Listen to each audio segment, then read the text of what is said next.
Afternoon and good evening. We have people attending from really all over the world, and especially the people in Australia are struggling a little bit with the time difference. So we're recording this session as well, so it's possible to look it back on at a later time. But first of all, welcome everyone. We're really we've been working on this LMNA Research Meeting for a couple of months now, together with the Netherlands Heart Institute. So first of all, thanks to Fleur and Ilko for organizing this and making this possible together with me and Roger from LMNAcardiac.org. Our foundation is quite young. We started last year in 2021. I can go to the next slide and start the presentation right away. First of all, some information about our foundation. The LMNA Cardiac Foundation is founded in summer last year, after some preparations. First of all, my name is Stefan Bassant. I'm an internet entrepreneur. Started off with several internet companies in the Netherlands and been building networks, especially in the Netherlands. So I'm quite used to reaching out to people and building networks, but that's mainly in the Netherlands. And with the foundation, we're trying to build a network as well and speed up research and development. That's what I'm doing together with Roger in this meeting as well. I don't see him in my screen right now, but he will be speaking later on as well. We both started off with, we're both patients, so that's our main reason for setting up this foundation. We're both, we both have an LMNA gene mutation, so that's why we're motivated to help out and hopefully find a solution for LMNA cardiac diseases and LMNA mutations. I'm not the expert in this particular field, but I want to help out, and that's how I started with this initiative as well. I asked a professional company to write a report as a starting point for getting into this specific topic, and start from there to build a network.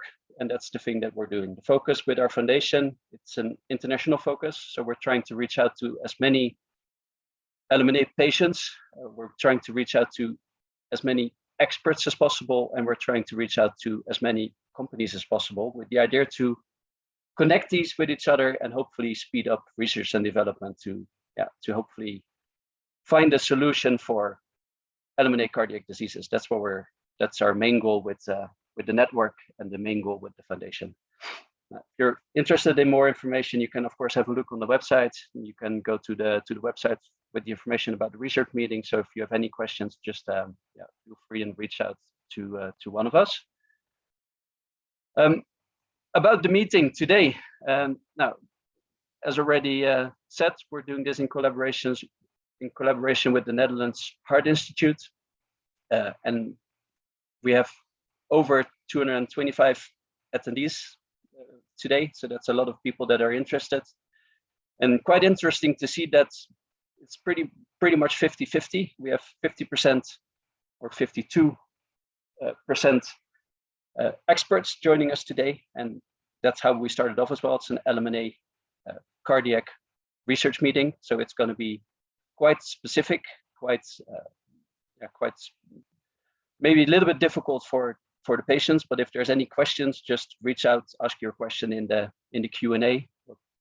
Then maybe Roger can help out and answer those questions. And if it's not possible to answer all the questions, then we can take that at a later time, maybe. We have people attending from 30 different countries, so that's quite exciting to see as well, from all over the world, and it's extremely cool that we were able to reach out to all the people in so many different countries. And that's our main goal and main challenge as well, to find more LMNA patients, to find more LMNA or more people with LMNA gene mutations, because they're hard to find, and it will be really helpful to find them together and to build a stronger network all together, so we can actually achieve more with LMNAcardiac.org as well. So if you have more people, if you're aware of more people, more patients, more LMNA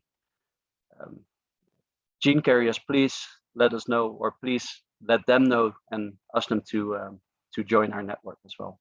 And it's a non-profit organization, non-profit foundation, and we're trying to bring things further, and that makes it easier if we can reach out to more patients and to more experts, and build a stronger network to actually hopefully speed up things. We have a really exciting program today. I'm really proud of the speakers today. We have a lot of speakers, a lot of international speakers, a lot of really prominent speakers as well. First of all, you see them in the screen. Gizelle Baum will be the first speaker of today. After that, Thomas Eschenhagen, he will be joining us, or he is already here, and he will have a presentation after Gizelle. Then, before the break, Antoine Mercier, he will join us as well, or he's already here, and he will have the next presentation. Then we have a 10-minute break, and after the break, we will continue with another 3 speakers, I think, Elisa Di Pasquale and Lammerding. I think it's quite early for him, and same for Joseph Wu. It's really early for him as well. They're both in the US, so they will be having the presentations a little bit later on in this session, so they can get a cup of coffee first before getting started. And then after the experts, we have the pitches. We have 4 pitches today. There was actually more people that signed up for the pitch sessions, but we have 4 pitches today, and that's really exciting for later on today. So we have quite a full program and quite a long session, 3 hours today. And last but not least, we have the voting, and that will be done with the panel as well. Some guidelines, some online meeting guidelines that we have for today. We kindly ask you not to make any pictures or videos of this webinar. We will share the recorded version with everyone later.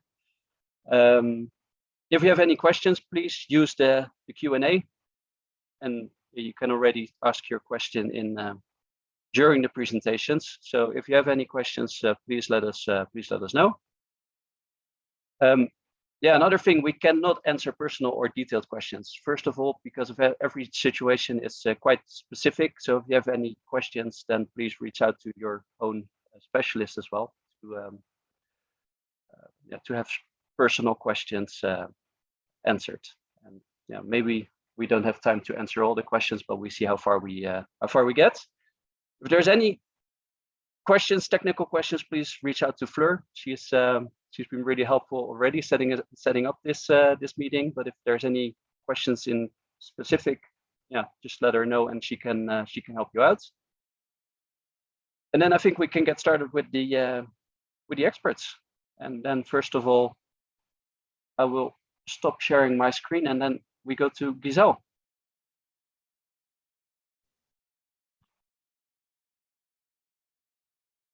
Perfect. Thank you, Stefan. It's a very nice introduction, and what the point is of having this session today. I'm proud to introduce Gizelle Baum to you all, because we have a very impressive lineup. So it's very nice to get started right away. So Professor Bonne obtained a PhD already in 1994 in myopathy. So she has been working all her life on myopathies, and specifically for a long time on laminopathies. And she was actually the first one that discovered the first LMNA mutation in 1999. So we have the true pioneer over here working on LMNA. So Professor Bonne has been leading in the field for a long time, as being also the chair of the French Society of Myology and also part of the executive board of the World Muscle Society. And I'm very honored to have you here at the International Symposium, Gizelle, and may I welcome you to start your presentation. Thanks a lot, Roger, and for this great organization and this meeting. I'm really honored to be connected today with all this great panel. And I must say that the exercise is not the easiest one, because I realize that there is 50% of expert and 50% of patients. So I've tried to make it simple And so, but it's not as simple as that. And I'm afraid that for experts who know the topic, they will not learn much.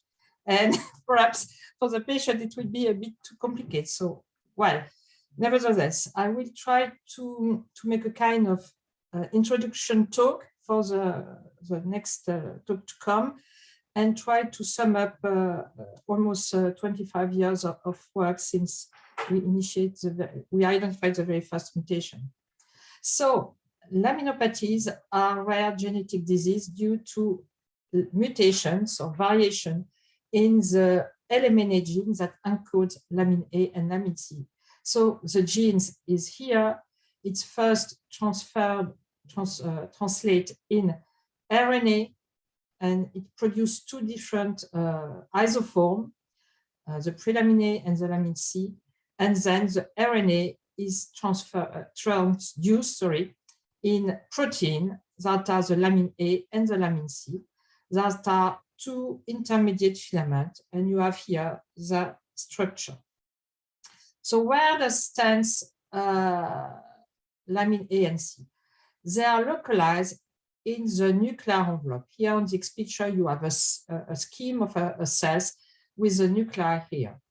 And in this old drawing from the 70s, we have here where Lamin A and C are localized at the inner face of the nuclear envelope in connection with the DNA, the chromatin, that is the genome. And you have here on these pictures how look like a nuclei on muscle sections under the microscope. And you have here a very close zooming of the Lamin A and C that form together with Lamin B, which are produced by another gene, the nuclear lamina.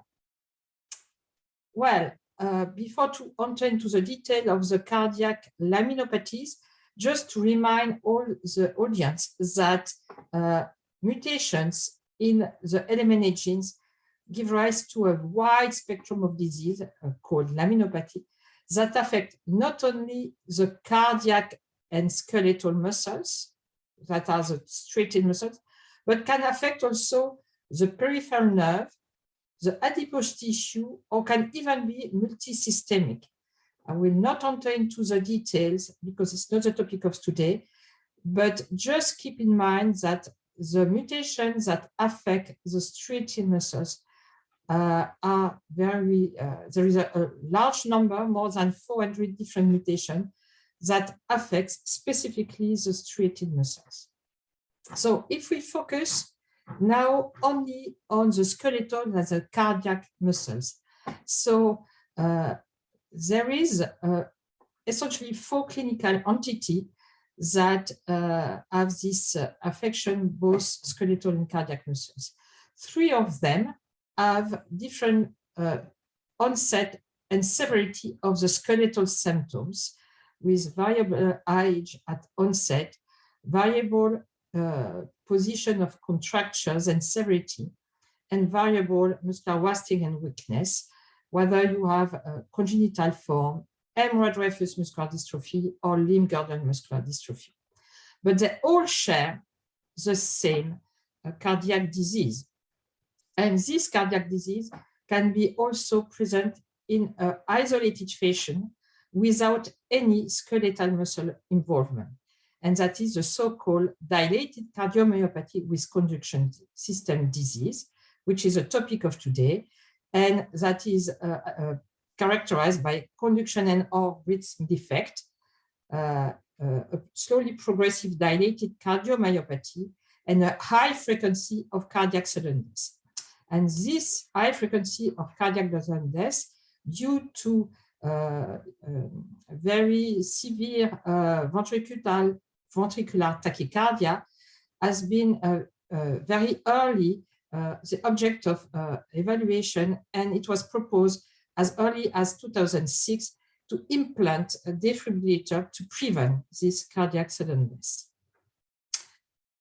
If I sum up what I just said, here you have the onset of the skeletal symptoms depending on the severity of the different type of muscular dystrophy.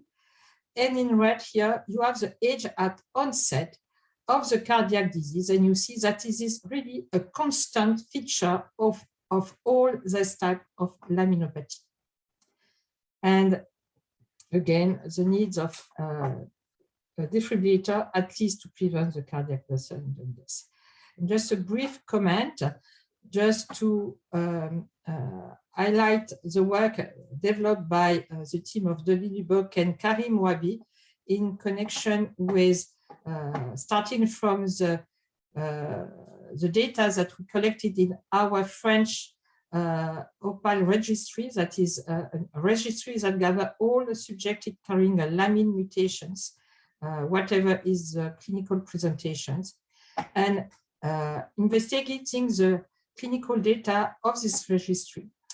Karim Wabi and his team were able to develop and validate a new risk prediction score for life-threatening ventricular tachycardia in laminopathies. And compared to the current standard of care, this risk prediction model for this ventricular tachycardia in laminopathy, facilitate significantly the choice of candidates who can have this ICD implantation, and this is the tools they developed. And this was done, of course, with the collaboration, international collaboration of UK and US colleagues. Aligned with this clinical heterogeneity that we observe in those diseases, there is also, as I mentioned earlier, a large genetic heterogeneity with here the location of the various mutations that affect Lamin A and Lamin C. And you see that it's really hard to depict any relation between the clinical presentation and the position of the mutations. Now, I would like to highlight rapidly what we know and what we have learned since the 20 years about the pathomechanism that are at play with these various Lamin mutations. So here, just to sum up, we have this nuclear lamina with Lamin A and C at the inner face of the nuclear envelope. And there is also Lamin AC within the nucleoplast in direct contact with the DNA and the chromatin. And there is two main pathophysiological hypotheses that has been explored for quite a number of years now. That is, in cardiac tissue and skeletal tissue, there is a huge mechanical load and tension in this tissue. And we can imagine whenever we have a weakening of this structure there is a whole weakening of the overall tissue and nuclei. And this leads to mechanical defect and structural defect in line with various signaling modification within the cells.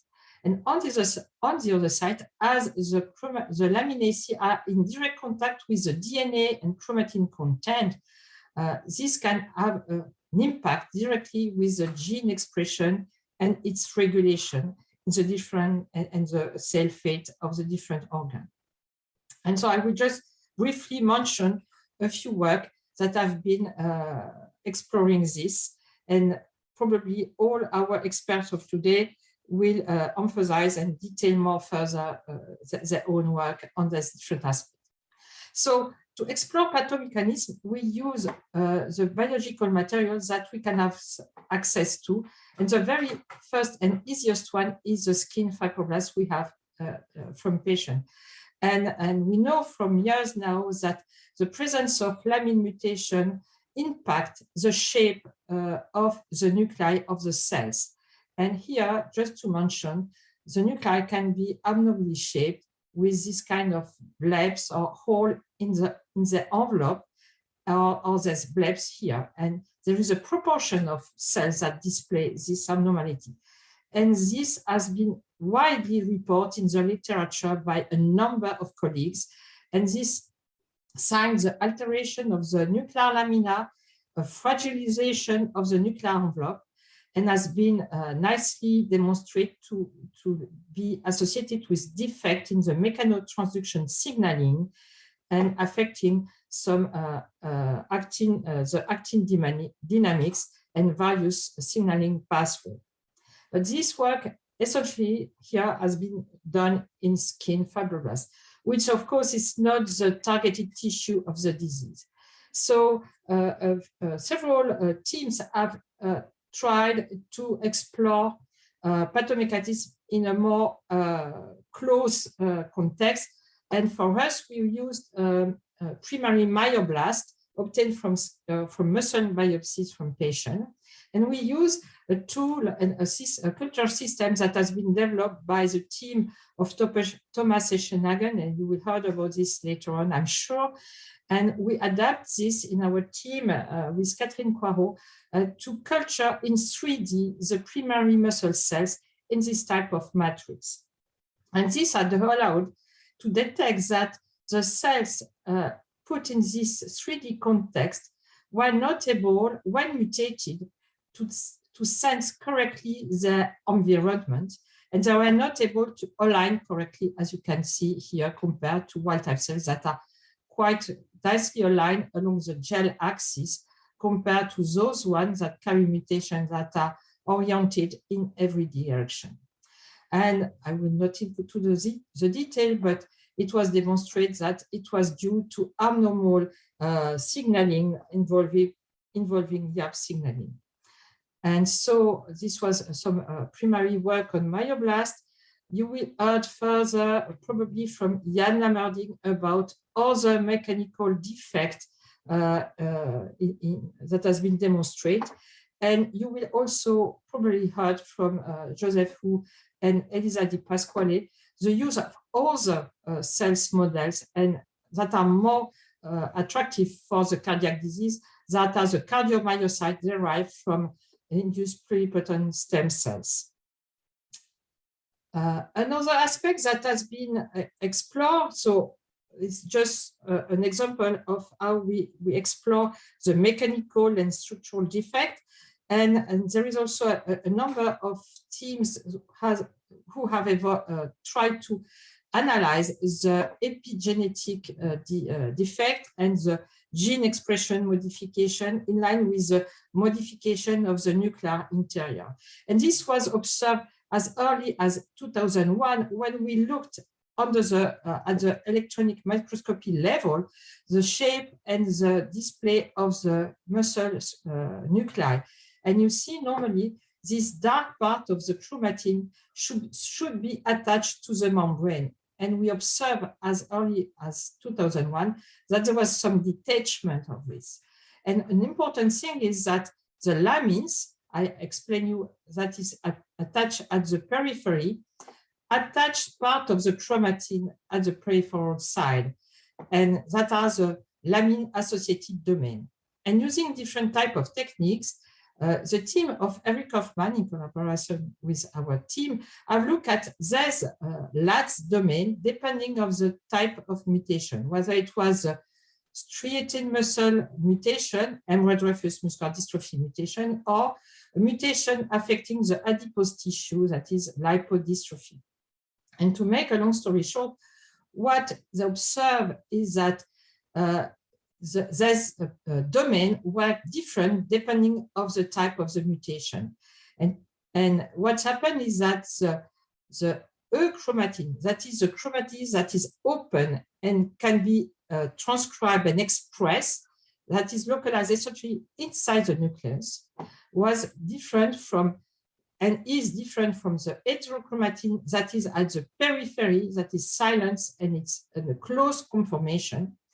And this should modulate when you exit from cycling cells to become a differentiated cells.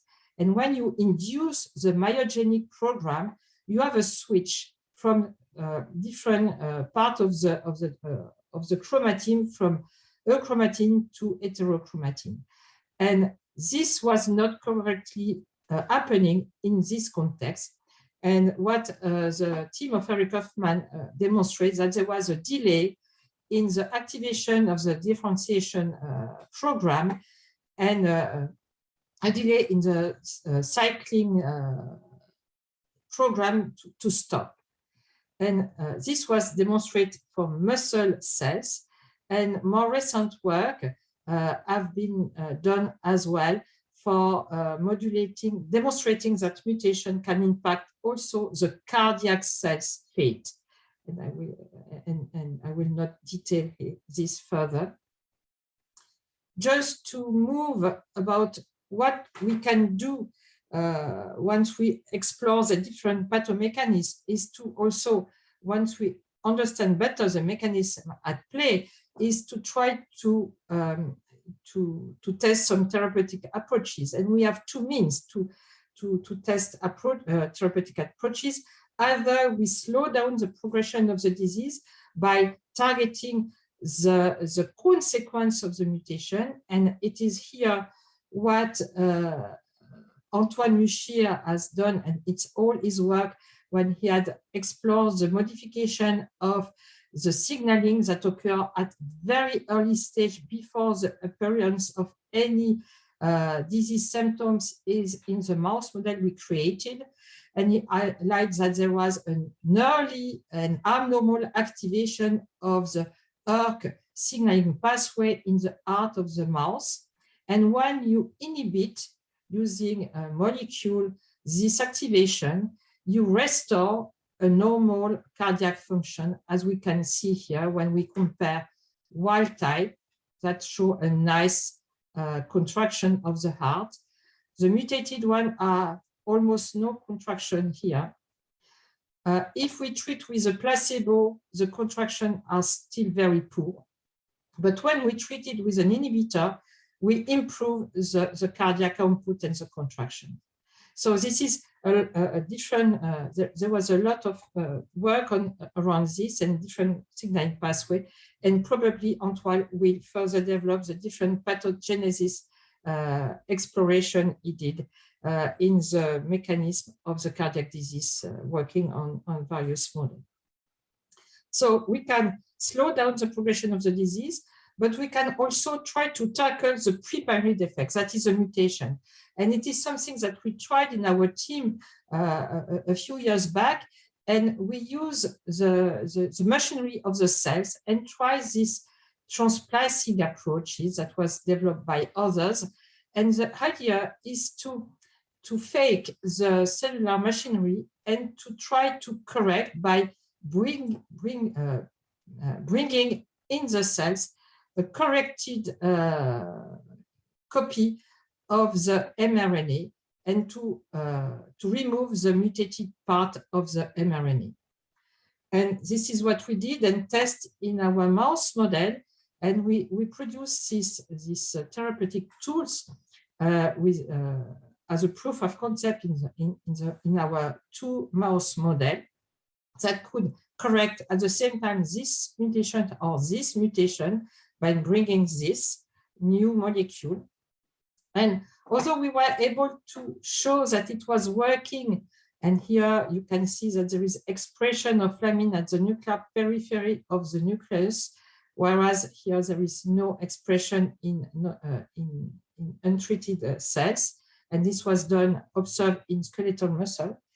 But even if the proof of concept is working using this approach, the efficacy of this process of transplicing is far too low to be translated to the clinical setting. So we move forward, and we have ongoing work to try an alternative gene therapy approach that we call destroy and replace, that aim to remove the mutated copy of the gene and bring back a corrected copy of the gene. I will not go into deeper today of that, but it's just to explain the concept. And I know a lot of other teams try to tackle this, and probably we heard today on those type of approaches. Finally, before I came to my concluding remark, because I'm out of my time, just to highlight for patients that waiting for having efficient therapeutic approaches with all the work all teams are doing all around the world, what we have done is to evaluate and make a systematic review of what is already available as treatment and care for patients. And this was done in this systematic review we published last year. And all this type of work are fed in a database that is called Treatable, and that will be soon available at this web address. And this is a part of European projects we are working in. So as a concluding remark, we have Lamin mutations that can impact the epigenetic chromatin organization, that can impact stress signaling pathway, and eventually alters the muscle and cardiac cell fate, but also alter signaling pathway to give rise to this very high variable clinical presentation we observe in different individual carrying mutation. So knowing better the pathomechanism allowed us to identify therapeutic target. And just to mention upon others, there is an ongoing phase 3 trial for cardiac laminopathy that is ongoing with an inhibitor of P38 promoted by Pfizer that is ongoing. And of course, different approaches are currently under development for gene therapy.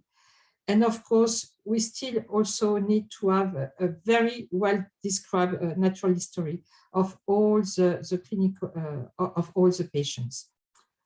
And with that, I will stop there and acknowledge my team, which all over the years has worked hard to develop all this, without forgetting Antoine, who has now his own team. And I apologize because I probably not cite all members of Antoine's team here, and a few collaborators here. I have not also mentioned every of them, and all our funding bodies. And I thank you for your attention. Sorry for the slide overrun. Not a problem at all, Gizelle. I think it's a very, very nice, very interesting overview of all the work you've done, or at least a part of the work you've done.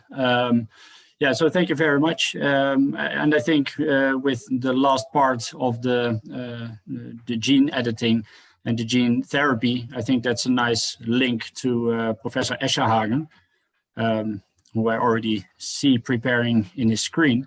So Professor Eschenhagen is a professor at pharmacology at the University Medical Center of Hamburg, Eppendorf, in Germany.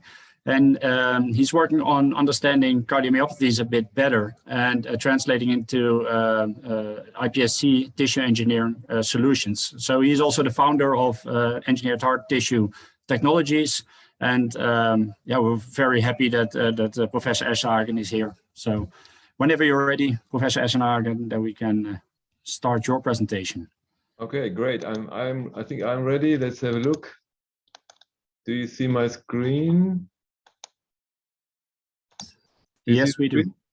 Yep. Okay, great. Perfect. So thanks very much for the invitation and the intro. I would like to thank the organizers to be here. It's really an exciting symposium, I think. I always also appreciate the fact that there are many patients here, and I tried to keep it simple. And just to mention in the beginning, the work I'm presenting has not been done by myself, of course, but by Lotta Behrens, a PhD student, Julia Frese, Bärbel Ulmer, Lucy Carrier, which you saw already, and of course somehow myself. So what we tried here is, first of all, to see whether a mutation in a patient translates into a different phenotype, so a function, in these human-induced pluripotent stem cell-derived cardiac myocytes. The background, I don't have to tell you. Gizelle gave you a wonderful overview. I just start with showing you the frequency of patients with Lamin mutations. And I'm sure many of you know this. I think this is a very nice paper of the Watkins group in Circulation. And what it shows here is the frequency of Lamin A mutation, truncating above and non-truncating variants below. Here on the left in a healthy proband, and then here in different DCM cohorts, the primary outpatient and the secondary. So let's maybe just focus on the secondary. So this would be the more specialized centers, and they see these mutations rarely, 1.1, 1.2, But compared to the other definite DCM, dilated cardiomyopathy mutations, it belongs to the absolutely established and severe reasons of a dilated cardiomyopathy. Only titin is really much higher, but the rest is around the same thing. So Gizelle talked a lot about mechanisms. I tried to keep it simple. In the end, there are 2 or 3 mechanisms contributing to the disease. Either a mutation, mainly these are truncating mutations, lead to a relative lack of the protein. There's just not enough there, and that's called haploinsufficiency. The second one is the protein is there, but it's pathological and disturbs the function of the nuclear lamina, and that's called the poison peptide mechanism. Or there's also evidence that these mechanisms can occur in combination. So, and these mechanisms in principle allow the idea of treatment. So what we did is we used a patient-derived biopsy from Gizelle Baum's group. This patient had a heterozygous H222P mutation. We made these induced pluripotent stem cells and then corrected the mutation. So we have a repair line, which should be exactly the same as this one, but without the mutation. That's why we call it repair. And by chance, we got a second mutation in the line. And now, by chance, we have a full knockout. So it's an extreme case of a lack of the protein. So the protein is just not there. And we use these 2 here to make cardiac myocytes. And then these engineered heart tissues. And then we used a gene therapy where we tested the question, what would happen if in this cell line, which lacks the protein, we give back the protein by gene therapy? That should be straightforward, a cure in this rare case. And then the advantage of this method is with the engineered heart tissue, you can nicely monitor contractility over time. And that looks like that. So these tissues beat for several weeks or months, and you can monitor them and detect contractility. So what happened? When we watched these tissues, and you see here an A repair, non-treated, or with gene therapy had no effect on repair. But you notice maybe that in this knockout, the EHTs are a little bit wider, and they're not so nicely thin. And this was corrected partially by the gene therapy. And the statistics are shown here. If you look at the force, which is probably the most important parameter, you see here that the force over time develops normally, of course, in the repair. So this is the blue line. It gets better all the time over 3 weeks or 4 weeks. The red curve is a knockout. It also develops relatively normal for about 15 days, but then they break down. It's a really dramatic phenotype. It's almost, the cells dissolve, the tissue gets really bad, and the force goes down almost to 0. And you see here, if we treat, this is shown here in the middle, at around day 15, we treated these tissues with a gene therapy vector, bringing back the protein. And you see the blue, the light blue, no effect on repair, which is, this is expected, and this was good, and a partial improvement here compared to the knockout. So that made us happy and said, okay, that seems to work. It's not complete though, but it's working quite nicely. What happens on the protein level? Is there really no protein? And this can be shown by either a Western blot here in A and B, or by mass spectrometry. And it's nicer to see maybe in the Western blot, so the repair and the gene therapy, the knockout and the knockout gene therapy. And you see here in the middle line, Lamin, there's absolutely no Lamin in the knockout. And if you treat it with the gene therapy, you can bring it back. And that's you show in the statistics. What was noted though, is that if you treat the repair with the gene therapy, it looks as if there was more than normal. Here's a normal, more than normal Lamin A. And that's shown here in the statistic. Interestingly, that was not reproduced in mass spec, it looks as if the level here was completely normal. So it's not exactly clear.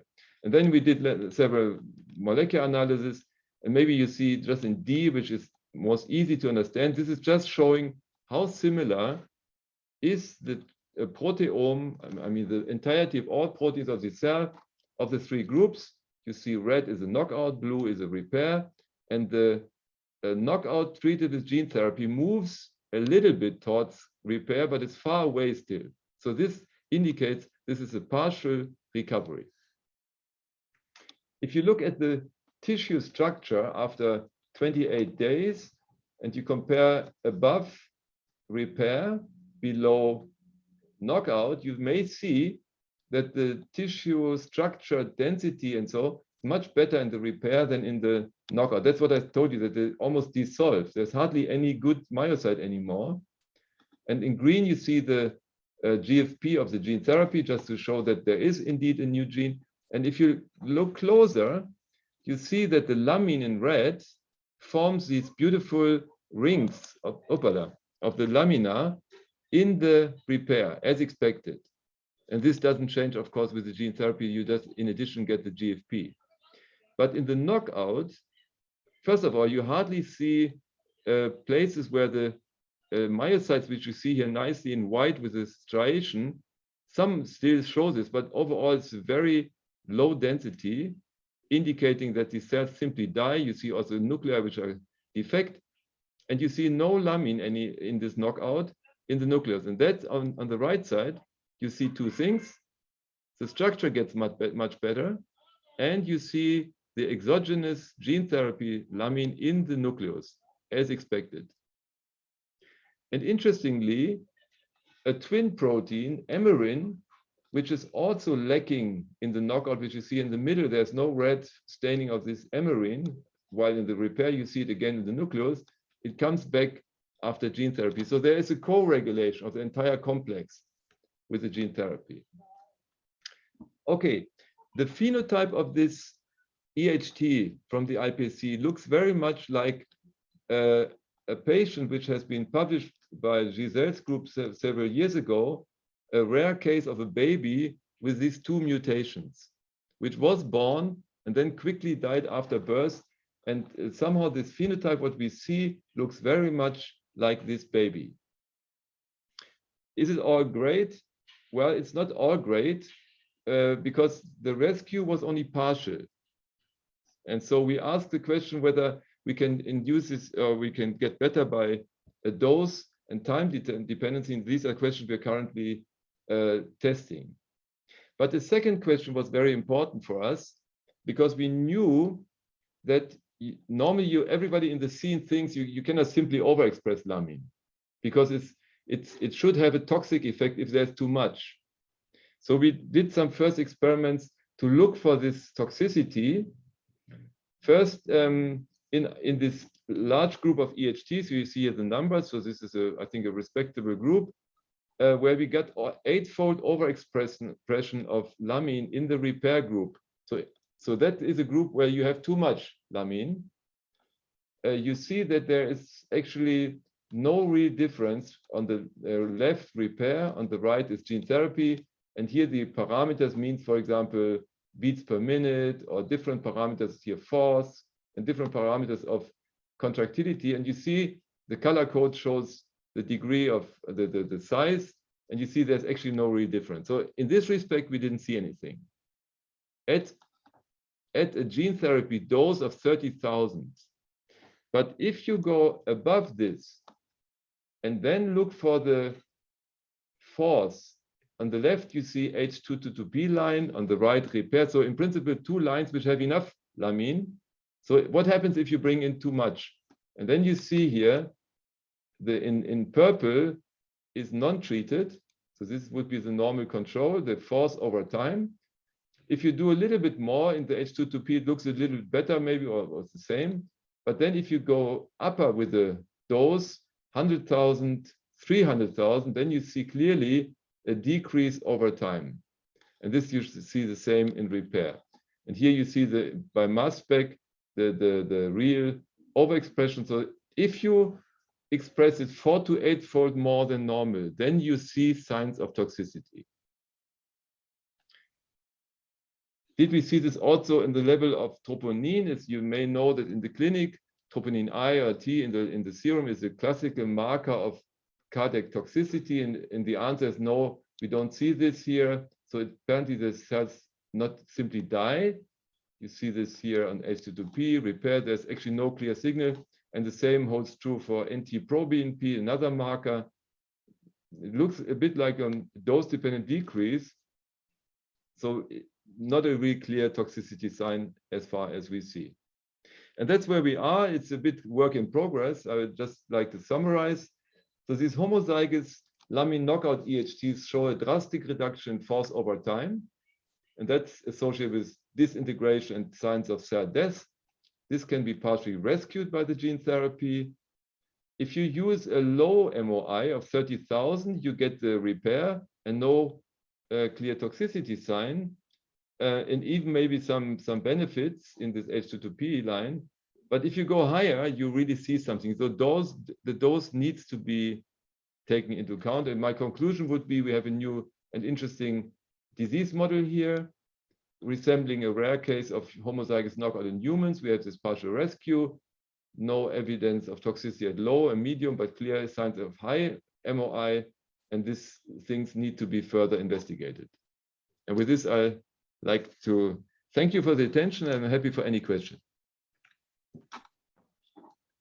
Thank you very much, Professor Eschenhagen. Very nice talk, and also very nice overview and pictures and evidence you gave there. We have a question in the chat for you. The question is there evidence that LMNA mutations also cause decreases in calpain? Oh, that's a very specific question. I'm not aware of. I mean, we have no data on that. Gizelle, do you have an answer to that? No, I think, to be frank, I'm not sure this has been specifically looked at, but there is no report of such decrease of calpain. But I must confess that probably it has not been carefully checked. I mean, what I can say is in our, both in the H2P line, which is a missense mutation, and in the complete knockout line, we see multiple, really, I mean, multiple pathways dysregulated.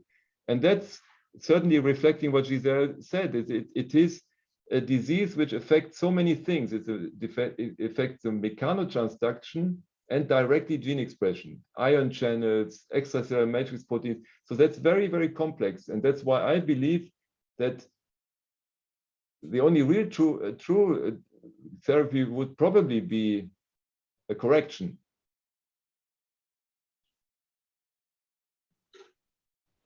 Then shall we take one more question before we go to the next speaker? Professor Eschenhagen, how does gene therapy take place in an adult? Well, in principle, it's straightforward. The gene therapy works in adult as well as in neonates or in young. The problem is always the delivery, and what you would like to achieve if you have a cardiac laminopathy, it's a specific or preferential transduction, meaning gene therapy of the heart and not so much, for example, of the liver or the kidney. And so that's mainly a question of delivery, how to bring the gene therapy at the right place. In mice, it's relatively easy because there are virus isotypes which go particularly to the muscle. In humans, it's not so clear whether that's similar. It's probably the preference as well, but there are companies working on ways to deliver the adeno-associated virus directly to the heart and only to the heart. So that would be my answer. Thank you very much. I see many more questions coming in, so that's very interesting. We will keep them for later, and we'll try to answer them with our team of specialists over here. So thank you. We're heading for the next speaker. So Dr. Muchir. He's starting up his presentation already. So yeah, so this presentation I'm looking very much forward to as well, because it's also very closely related to my research. And he doesn't want to be famous for his signaling work he told just prior to the meeting, but actually he is very, very well established in this in vitro models. So he is famous for that. And besides a brilliant mind, he's also a very warm person. And I'm really happy that he's here today. So Antoine, can I give you the floor? Thanks, Roger, for the nice introduction. So hello, everybody. So today I'm gonna talk about the pathogenesis of the disease we are focused on today.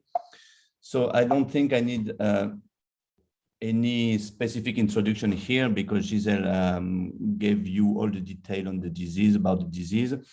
Just I think when we talk about a rare disease, it's nice to have an idea of the prevalence.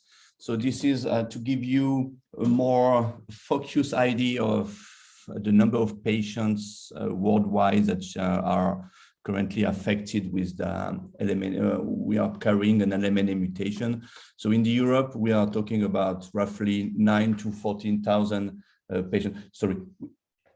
Yes, this was my daughter. And in the US, we are talking about roughly 8,000 patients. As of today, there is no clear treatment for the disease aside from implantation of pacemaker, of ICD, or even cardiac transplantation. So this Gizelle gave you all the information about the gene and the protein that are encoded and where they are located within the cell. So my place in the topic started when I met Gizelle during my PhD, and then I moved to New York with the Professor Worman at Columbia University. And one of the main hypotheses to explain how a point mutation in a gene that encodes protein that are expressed in all the tissues of the body can lead to a specific cardiac disease was not explained at that time. So one of the pathogenesis hypotheses out there was the heart being under constant stress, having a point mutation in the protein of the nuclear envelope could lead to the cardiomyocyte not to answer correctly to the mechanical stress in the tissue. So to really address that hypothesis in a clear way, what I did, I took the mouse model that Gizelle created, the LMNA H222P homozygous mouse model, which, as you can clearly see here, they develop a dilated cardiomyopathy over time. But at a stage where the heart was not affected, so at an early age in the mice, I did an unbiased analysis to identify signaling pathways that were modulated at that time. And as you can see on the top right panel, we identified at that time a number of signaling pathways that were altered. And here I'm going to briefly talk about this p38 MAP kinase signaling pathway that we identified. And as you can see, we proved that there were indeed an hyperactivation of that signaling pathway, here. And to pinpoint the clear role of that pathway on the disease, we decided to treat the mice with a specific inhibitor of the p38 signaling pathway, the ARRY797. And as you can see, treating the mice with the inhibitor inhibits that signaling pathway, but doesn't touch upon the other MAP kinase signaling pathway, the ERK1/2. And treating the mice with that inhibitor led to an improvement in the cardiac function and in the survival. That said, based on those data sets, the first ever clinical trial on the disease using a small molecule has been launched in the US on a phase 2 clinical trial using 12 patients. And the outcome of that trial was that patients with the inhibitor, they were able to improve the 6-minute walk test and they also had a lowering of some of the marker of the disease. So now I think there is a recruitment phase for a bigger trial phase 3 ongoing. But when we looked at the list of the group of the signaling pathway that were altered, we also focused at that time of the MAP kinase signaling pathway, which were the ERK1 and 2 signaling pathway. Why we focus on that? Because this specific signaling pathway, is known to be activated with stress. And that was fitting perfectly with the stress hypothesis that I talked about earlier. And we showed that there were indeed an hyperactivation of that signaling pathway only in the heart and not in the liver. That was fitting even more with the hypothesis that the heart being under constant stress, this is the tissue which is affected. And as we did for the P38 story, we treated the mice with a specific ERK1/2 inhibitor. And after a few weeks of treatments, the mice, they had an improvement in their cardiac function and also in their survival. And now we are currently working with LMNA Therapeutic, which is a small company from chemists in the US. And we created our own MAP kinase inhibitors that we believe that could go further into clinics later on. But what I'm really focused in our group is really to understand what ERK1/2 signaling pathway is doing within the cardiac cell, because understanding the mechanism could also help us to design different therapeutic approach based on small molecule. And then I stumbled upon that work from the Lammerding lab a few years ago, showing that, actually it was in 2013, sorry, showing that in the disease, we had an alteration on the actin cytoskeleton in the cardiac cells. So my point was maybe there were a link between the ERK1/2 signaling pathway and the actin cytoskeleton. To do that, we used a really simple cellular model, which are skeletal muscle cells that overexpress the LMNA H222P point mutation, which is the one that Thomas talked to you about previously. And what we observed here is when we depolymerize the actin cytoskeleton using the cytokalasin D, and then we do a washout experiment, meaning we remove the cytokalasin D and then we look at the recovery of the actin cytoskeleton over time, we observe that in the presence of the Lamin mutation, we have a slowing recovery of the actin cytoskeleton.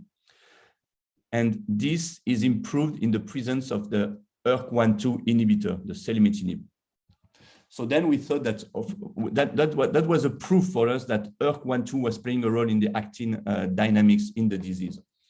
So this is a small cartoon showing you how the actin filaments are regulated. They are under constant polymerization on the blue line and depolymerization on the red side.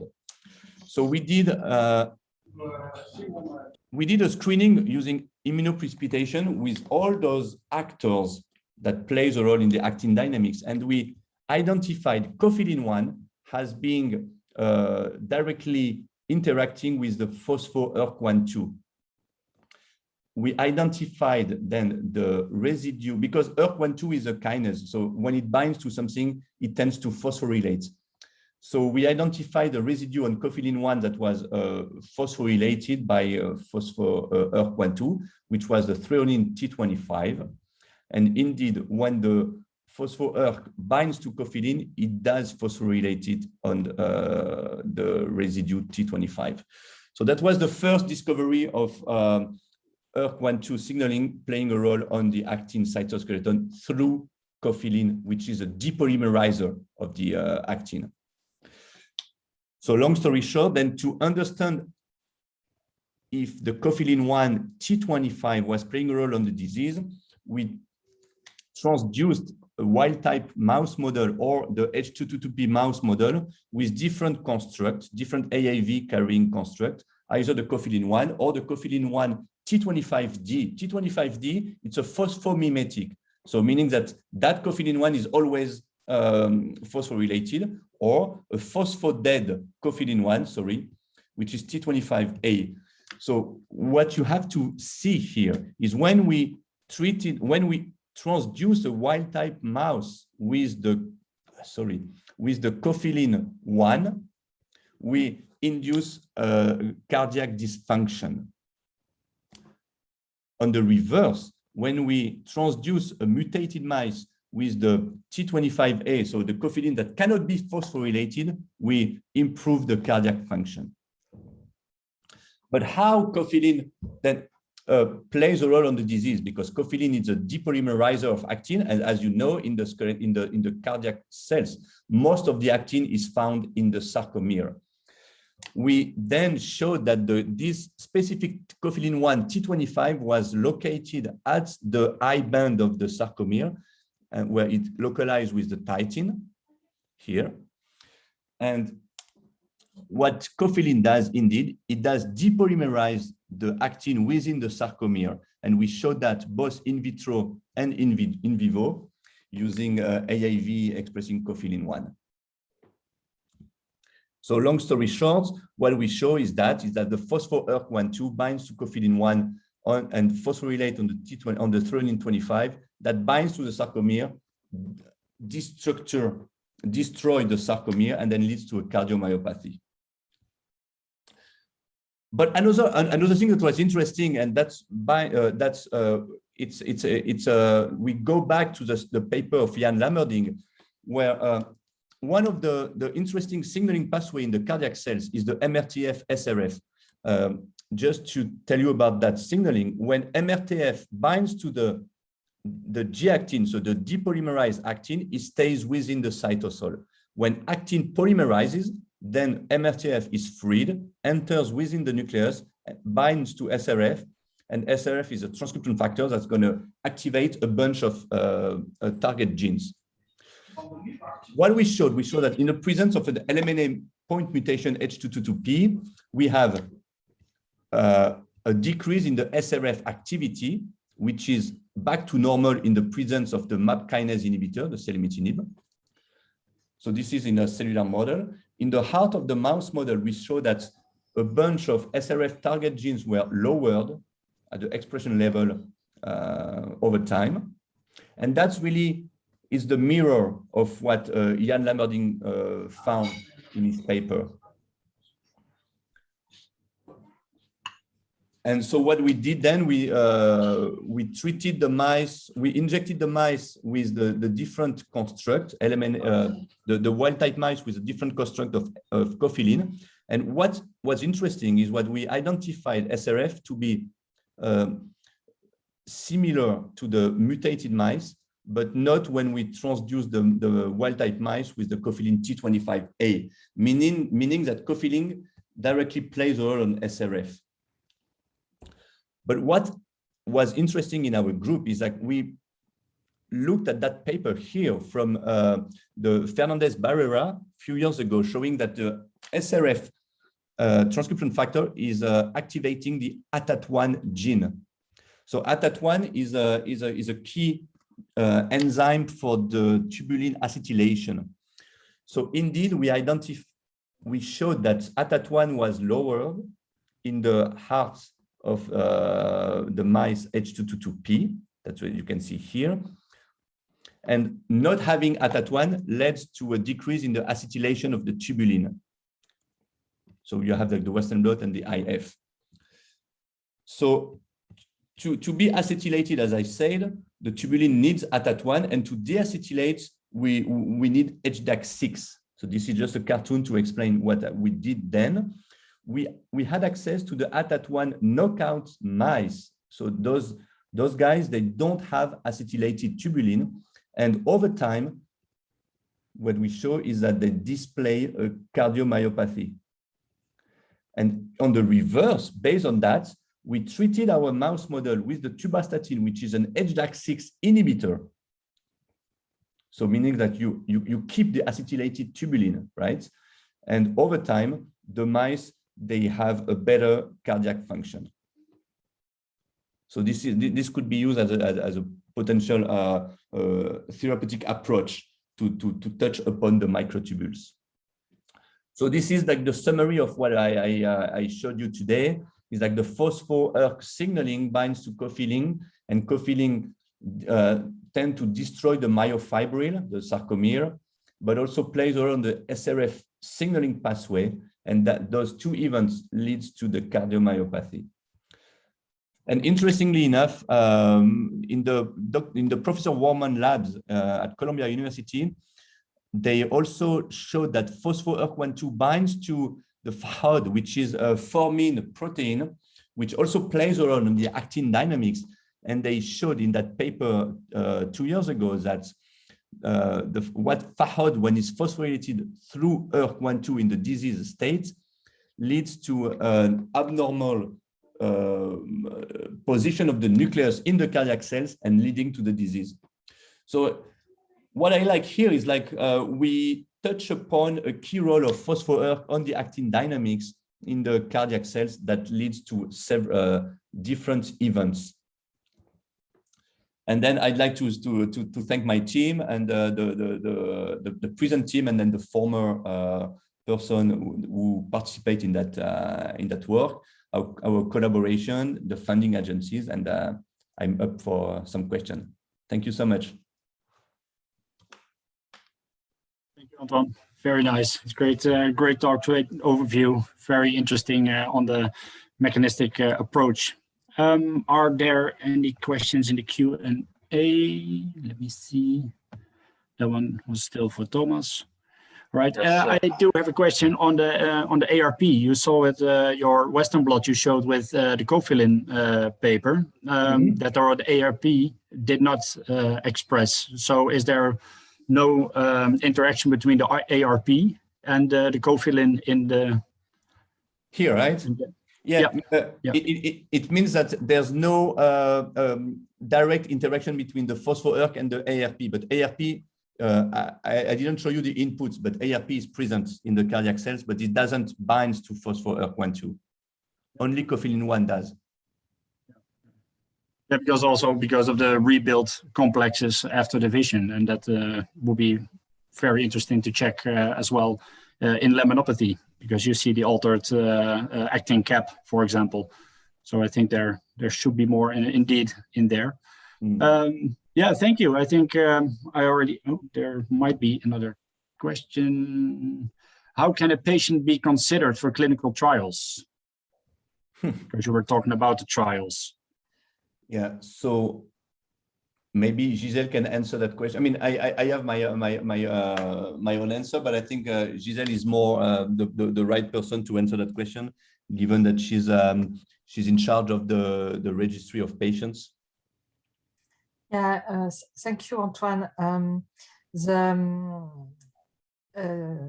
The question is, who is eligible or how patients are selected for clinical trials?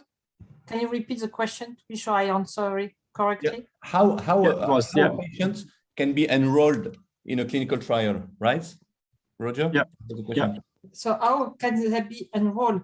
Yeah, I mean, based on the mutation, right? Yeah, it depends really from the objective of the clinical trial per se and the inclusion criteria in the trial. But to be sure to be connected and have the possibility to be enrolled in a future or potential trial, that is to be registered in some patient registry. So this is ongoing discussion. So as I highlight rapidly, we have a national registry, and we are in the process with a lot of regulatory details to open it and to transfer it at European and then international level. So it's a work in progress. And the idea is also to connect with existing registry elsewhere in a fair way. That is a fair principle to be connected and transferable and connectable. and to have as much as possible any patient carrying a Lamin mutation register in registry to be sure that we have all the necessary detail, clinical detail, I mean, to be sure that they are eligible for any potential trial. Thank you, Gizelle. I don't know where the patient is from, but if you can always register via LMNAcardio.org, and if you are from France, I will direct you to Gizelle. And if you are from the United States, we of course we have a closed network, so we can always guide you towards the right institute there. Roger, sorry to interrupt you. I think we have to do a 5-minute break and answer the questions in the Q&A, because there's a lot of questions, and a lot of questions are being answered by the experts as well. So that's great, of course. But I think for now we take a 5-minute break and then we continue with the program, because otherwise we're running quite late. If that's okay. Yeah, we'll see you back in 5 minutes.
I hope everyone is back after this 5-minute break. I think so, Fleur. I think we have to continue because otherwise we're running really late. And I just spoke to Roger. Roger, are you back again as well? Did you get a cup of coffee or something? Yes, I am. Great, that's good. About the Q&A, there's quite some questions, and yeah, we can't take all the questions in this meeting. So a lot of the questions will be answered by the experts. So that's maybe you should definitely have a look at the Q&A. And if you have any questions, please leave your question in the Q&A, and one of the experts will get back to you on with an answer basically.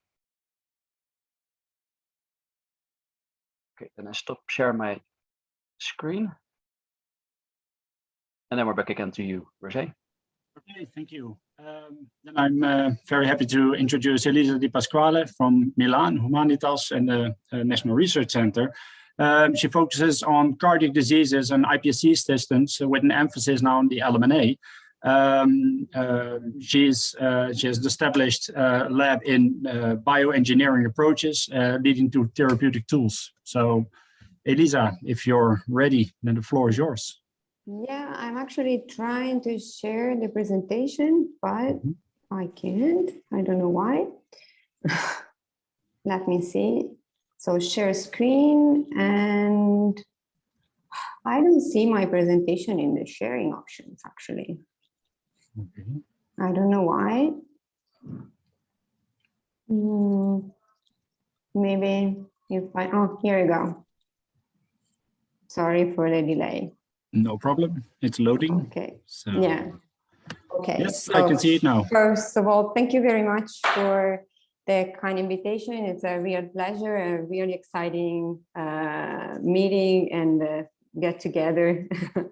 And so in the presentation today, I will tell you a little bit how we use the IPS-based models, our IPS-based models of LMNA cardiomyopathy, for investigating mechanisms of the disease and actually to find one that we find is a good, maybe a good therapeutic target. And I will started to basically test as a proof of concept therapeutics.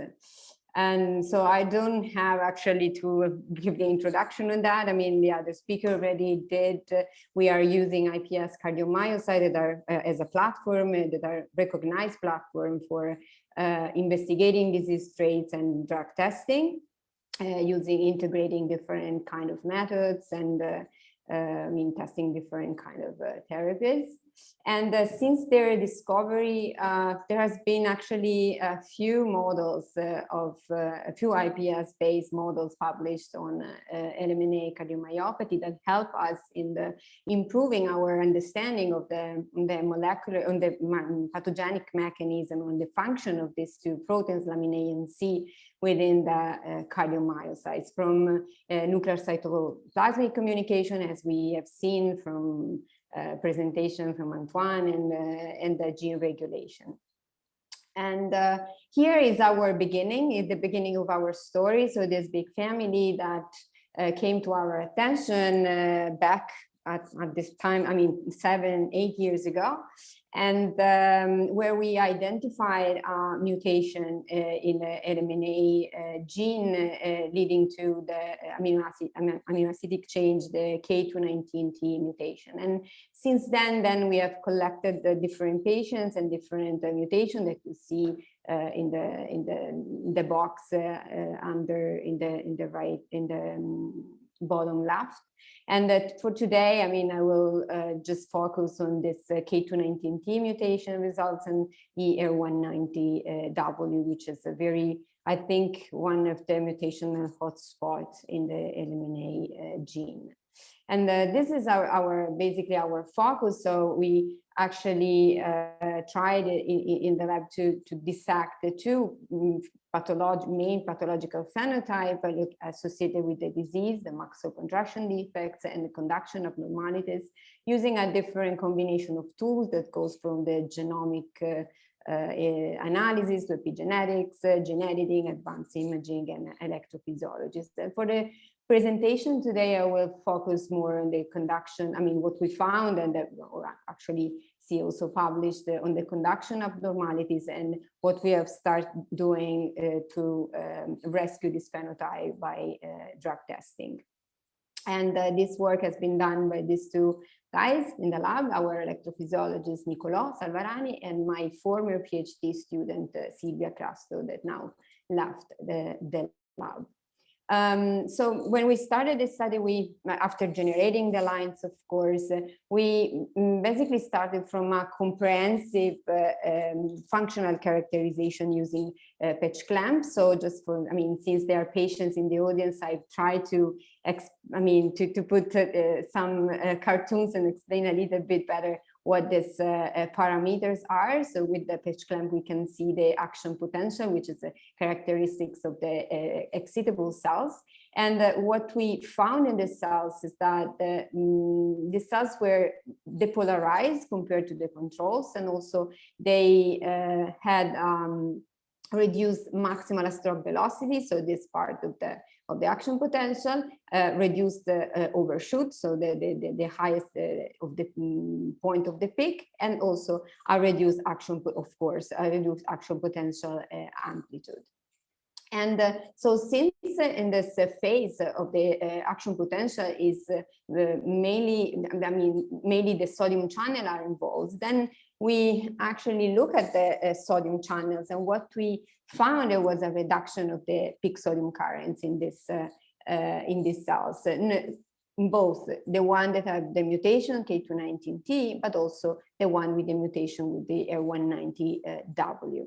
And since these NaV1.5 channels are the main voltage-gated sodium channels which are involved in the electrical impulse propagation across the myocardium, what we have done next is to use some multicellular preparations where we can monitor the direction of propagation, and we know the length to calculate the conduction velocity using some dyes that are voltage sensitive. So we can see when the voltage changes and the electrical impulse propagate, we can actually monitor the velocity. And what we found there was a reduction of this conduction velocity. So then, of course, we here it's a little bit complicated, so I would go into the detail of the editing of the strategy that we use. But basically, we use this CRISPR-Cas9 that now everybody knows, pretty famous, to correct this mutation using a two-step approach, and so giving a targeting plasmid to do an homologous recombination mediated by Cas9 in the so correcting the mutation. And what we found was a rescue of the sodium currents in our cells. So meaning that this was this phenotype was specifically linked to the mutation, to the presence of the mutation. And then we actually wanted to understand a little bit more about the mechanisms. And the first thing we've done is to check the expression of the current of the sodium channel, NaV1.5. And what we found was that this was reduced in the cells carrying the mutation, and this was reduced at the level of the protein, but also at the level of the gene. And this was also partially, not partially, this was actually rescued also in the K219 corrected cells. So we wanted to go in deeper into the phenotype, into the mechanisms. So we finally consider this, the role that lamin AC has in the nucleus. So the lamin AC is able to bind the chromatin at the lamin-associated domains, and also in the nucleoplasm. So what we actually hypothesized was an activity of lamin AC on the expression of the SCN5A. So we used some antibodies that were against lamin AC and in the precipitate chromatin with this lamin AC. And what we found was here an enrichment of the SCN5A genomic locus at the level of the promoter, for LMNA protein. And this was indicative of a repression of the expression. And actually, this was also accompanied by the presence of the H3K27 trimethylation, which is a repressive mark, so also inhibiting the expression. And together with that, we also found this SUTS12, which is basically a protein that composes the polycomb repressor complex 2, which is the complex which catalyzes the H3K27 trimethylation mark.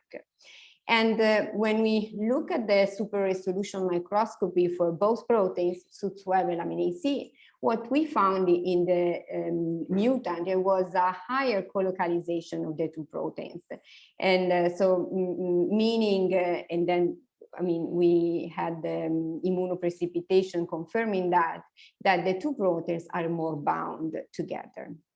And so this was our pathogenic mechanism, the proposed the mechanism for conduction defects. So basically what we proposed was a mechanism, an epigenetic regulation mediated by Lamin AC on the ESCN5A gene, which leads to a reduction of the sodium current density, so a reduction of conduction velocity, and this can be at the underlying the conduction defects in these cells. But importantly, what we think is important is that SCN5A may be used as a functional readout and can also be a good pharmacological target to rescue at least the conduction defects in the LMNA patients.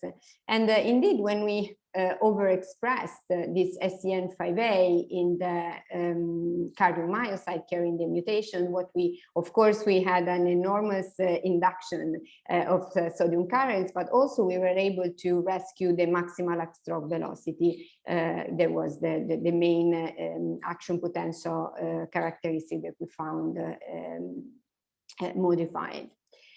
And in the time we were performing this kind of experiment, this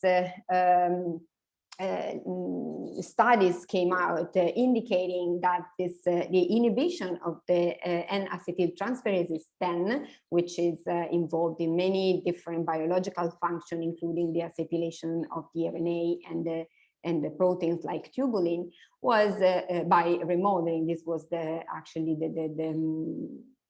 the small molecules, was actually able to correct the defects of the laminopathic cells, the defect in the nucleus of the laminopathic cells, the one that Gizelle was presenting at the beginning. So this deformed nuclear envelope with the bubbling.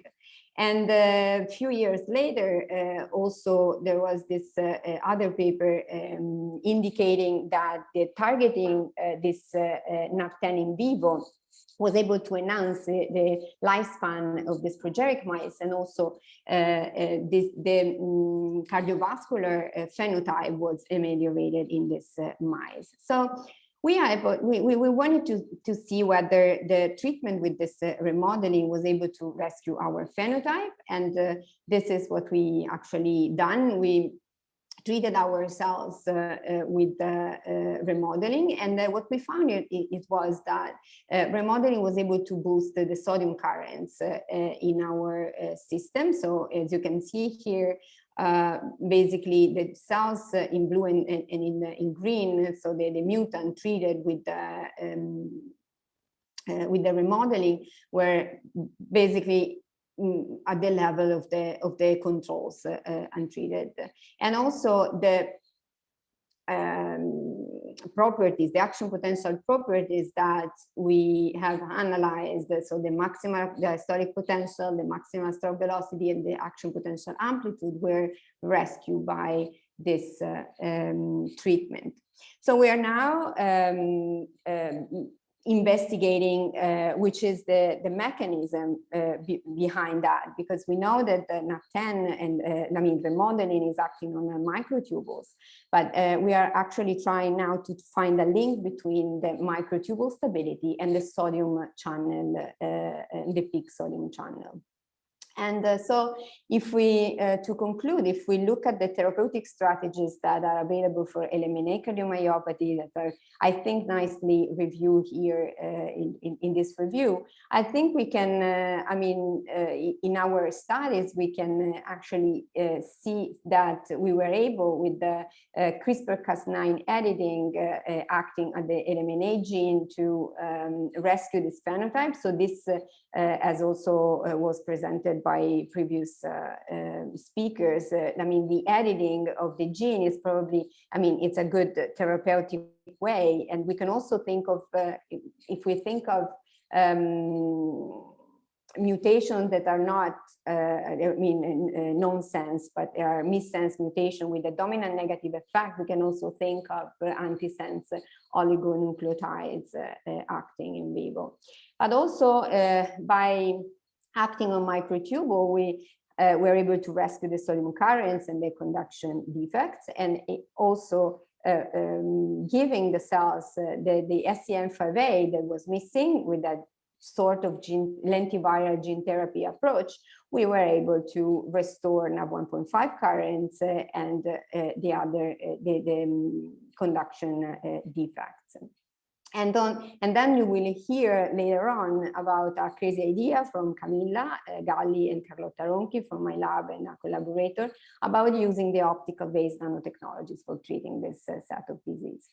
And with that, I just want to thank you everyone for the attention and all the people that were involved in this study, the collaborator and patients and family participating. Thank you. Great, Lisa, thank you very much. And it's indeed, you should mention that your students are in the pitch competition, and the pitch competition is after these talks. So we are just as excited to hear those pitches as everybody. So please be there at the pitches as well. Will be an exciting round of pitches of young upcoming talents. Do we have one small question from Miguel? Great talk, really appreciate it. Just a short question, in terms of the mechanism, do you think the decrease in sodium channel activity reduces, let's say, the inward sodium current enough to reduce the calcium spark to explain loss of contractility? Did you have a chance to address that? Well, we have some, we have actually performed some experiments also on the calcium transient. We never look at the sparks, but also we notice a reduction in calcium transients in our cells. That's great. Great, thank you. Thank you very much, Elisa. Thank you, Roger. Our next speaker is Professor Jan Lammerding. He studied at Aachen, where I also did my doctoral work. So that's actually very nice. He went to the United States right after that, and he's currently a full professor at Cornell University, Well Institute. He was elected to the Fellows of American Institute for Medical and Biological Engineering, which is very selective, and that's a great achievement. And before I give you the floor, Jan, I want to congratulate you with a happy belated birthday of a few days ago. Great. Thank you very much for both the birthday wishes, and just that was Saturday, and as well just the kind introduction, and just thank you to all of the organizers for the opportunity to present here, and then my fellow speakers for already just making just it much easier just to introduce the topic here, since I think most of the motivation, the introduction has been given already. Can everybody see the screen well and hear me? So I'll dive right into this. As we've heard that there's a lot of different Lamin mutations, but only some of them affect the heart and the skeletal muscle. And so one of the major questions that we have been trying to address over the years in my laboratory, and which Gizelle had nicely introduced as well, is to test whether Lamin mutations that cause striated muscle disease, so that specifically affect the heart and skeletal muscle, whether they impair nuclear stability and thereby can result in mechanically induced nuclear damage in those tissues. And the corollary to that is we want to find out, is this damage to the nucleus that just a part of the disease driving mechanism? And so if we can prevent nuclear damage, can that reduce the cardiac and skeletal muscle defects in those laminopathies? And to convince you that really there is a lot of mechanical stress on the heart. So these are just some images of spontaneously beating neonatal mouse cardiac myocytes, but I think you would see it very similarly just if you were to look at the adult heart or some of the engineered heart tissues. And you can really see that the contraction of the muscle cells puts substantial stress on the nucleus. I think you can really see one of these nuclei here where it's under the forces applied from the cytoskeleton results in large nuclear deformations. And you can think of it in that sense almost as the nucleus is basically just being a balloon where you have the precious DNA on the inside and that is constantly being subjected to these large mechanical forces. And what we've found out, and this is work that I started as a graduate student just over 20 years ago and continuing now, is that really that lamins are one of the major contributors to nuclear stability. And so they form an important barrier function in the nucleus, provide the nucleus with stability and prevent it from damage. And you can see this very easily in these experiments that we were done on fibroblasts from mouse models, where we've done it in patient cells as well, where if we put these cells on a silicone membrane and stretch it, in a normal cell, the nucleus is relatively rigid, it's very stable, so it does not deform a lot. But you'll see in the bottom images where we have cells where we deleted lamins A and C, you see much, much larger nuclear deformations. And it's not just the deformations that are larger, but the nuclei are also becoming more fragile. And so the balloon essentially is more likely to deform a lot and to pop. And we've already heard just there are several talks about the use of iPS-derived cardiac myocytes. And so this is something that we wanted to test as well, to not just look at the deletion of lamins, but what happens if you look at particular mutations that cause dilated cardiomyopathy or other diseases. And so we've been using these cells and then just differentiate them into cardiac myocytes. Shown here is just a small panel of a number of different mutations. We've looked at it. And then what we can do is we can study the nuclear shape, but we also have various assays that we can directly probe the mechanical properties of the nucleus. And I think what you can see in these images here is several of the Lamin mutations, in particular this R249Q mutation, have very abnormally shaped nuclei. You see these folds, you see instead of having a nice round shape, they have irregular shapes. And we can either visually confirm this, but we can quantify this as well. And one way to quantify it is you can calculate what's called the circularity index, which is just based on the ratio of the perimeter and of the area of the diameter. And so a perfect circle would have a circularity index of 1. And so this is pretty close what you see in the healthy control cells. Well, if you have very irregularly shaped nuclei, you have a much lower values for the circularity index. And this is what you see in several of these mutations, particularly the R249Q mutations. And as I mentioned, it is not just the shape that is affected, but it's really the mechanical stability itself. So we can use, for example, a microindentation assay where we just carefully probe directly onto the nucleus on a cell, and we can see that the mutant cells have substantially reduced stiffness of the nucleus. Ultimately, though, of course, we are not just interested in the stiffness of the nucleus, or if you think of the balloon, how much the balloon deforms, but we're really interested to see, is the balloon going to rupture or not? Because we can imagine that could have very catastrophic consequences on the cell. And to study this, we've developed 2 different fluorescent reporter approaches. The first one that I'm introducing here is called the NLS-GFP. It's just GFP stands for green fluorescent protein. And the NLS is a nuclear localization sequence, which will make sure that the green fluorescent protein is transported to the nucleus. And so normally in the cells, you expect all of the green should be inside the nucleus. But then what happens when the nuclear envelope ruptures or the balloon pops, then the NLS-GFP can spill into the cell body. And only after the cell is repairing the nuclear envelope, then it will slowly come back into the nucleus. And you can see this in these images of these iPSC-derived cardiac myocytes, where you see in the center, there's a cell where the nuclear envelope ruptures. You can see the green signal briefly disappearing and dispersing across the entire cell. And then within about an hour, the cell has been able to repair the nuclear envelope and brings the NLS-GFP back into the nucleus. And we see this in the quantification on the right-hand side, that this essentially never happens in healthy control cells. So normal cells, the nucleus is stable enough that we do not see any nuclear envelope rupture.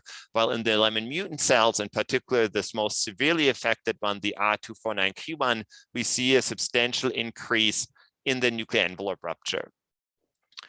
I want to introduce now just the separate model. So we do quite a bit of work with the iPSC-derived cardiac myocytes, but we're also working with several mouse models of the diseases, which offer the advantage that we can really test the conditions in vivo, and we can look at both skeletal and cardiac muscle and study the disease mechanism, but also potential therapeutic approaches. And I don't want you to worry about too many of the details, but the take-home message is we're studying here 3 separate mouse models with different different disease severities. And so these were mouse models that were created in the lab of Colin Stewart and Gizelle Baum. And so the most severe one is the Lamin knockout mouse, which doesn't have any lamins at all. And you see here, these mice die between 4 and 8 weeks of age. Another very severe model is the N195K point mutation, which develops dilated cardiomyopathy and severe muscular dystrophy as well. And these mice live till they're about just 8 to 12 weeks old. So they still die very early, but live longer than the Lamin knockout mice. And then the H2P mouse model is a model that was developed by Gizelle Baum group, and it has a somewhat later disease onset. And so these mice live until they're about 3 to 6 months of age. It's still a very bad condition, but it's much milder than the other ones. And so if you just remember the orders, the Lamin knockout ones are the most severe. The N195K are still very, very severe, and the H2P have a slightly later onset and are somewhat milder. And what we can do is we can now use either skeletal muscle stem cells or cardiac cells and study those. And using some custom developed microfluidic assays where we can probe, for example, the nuclear deformability in very high throughput measures, we can see this very intriguing correlation between the defects in nuclear stability and the disease severity in the mouse model, where we see that the Lamin knockout cells have the most deformable nuclei compared to what you'd see in a normal healthy cell. The N195K ones also have very severe defects, a little bit milder than in the complete knockout ones. And the H2P have a substantially milder defect. So we think that the H2P mutation still retains most of the mechanical function of the lamins.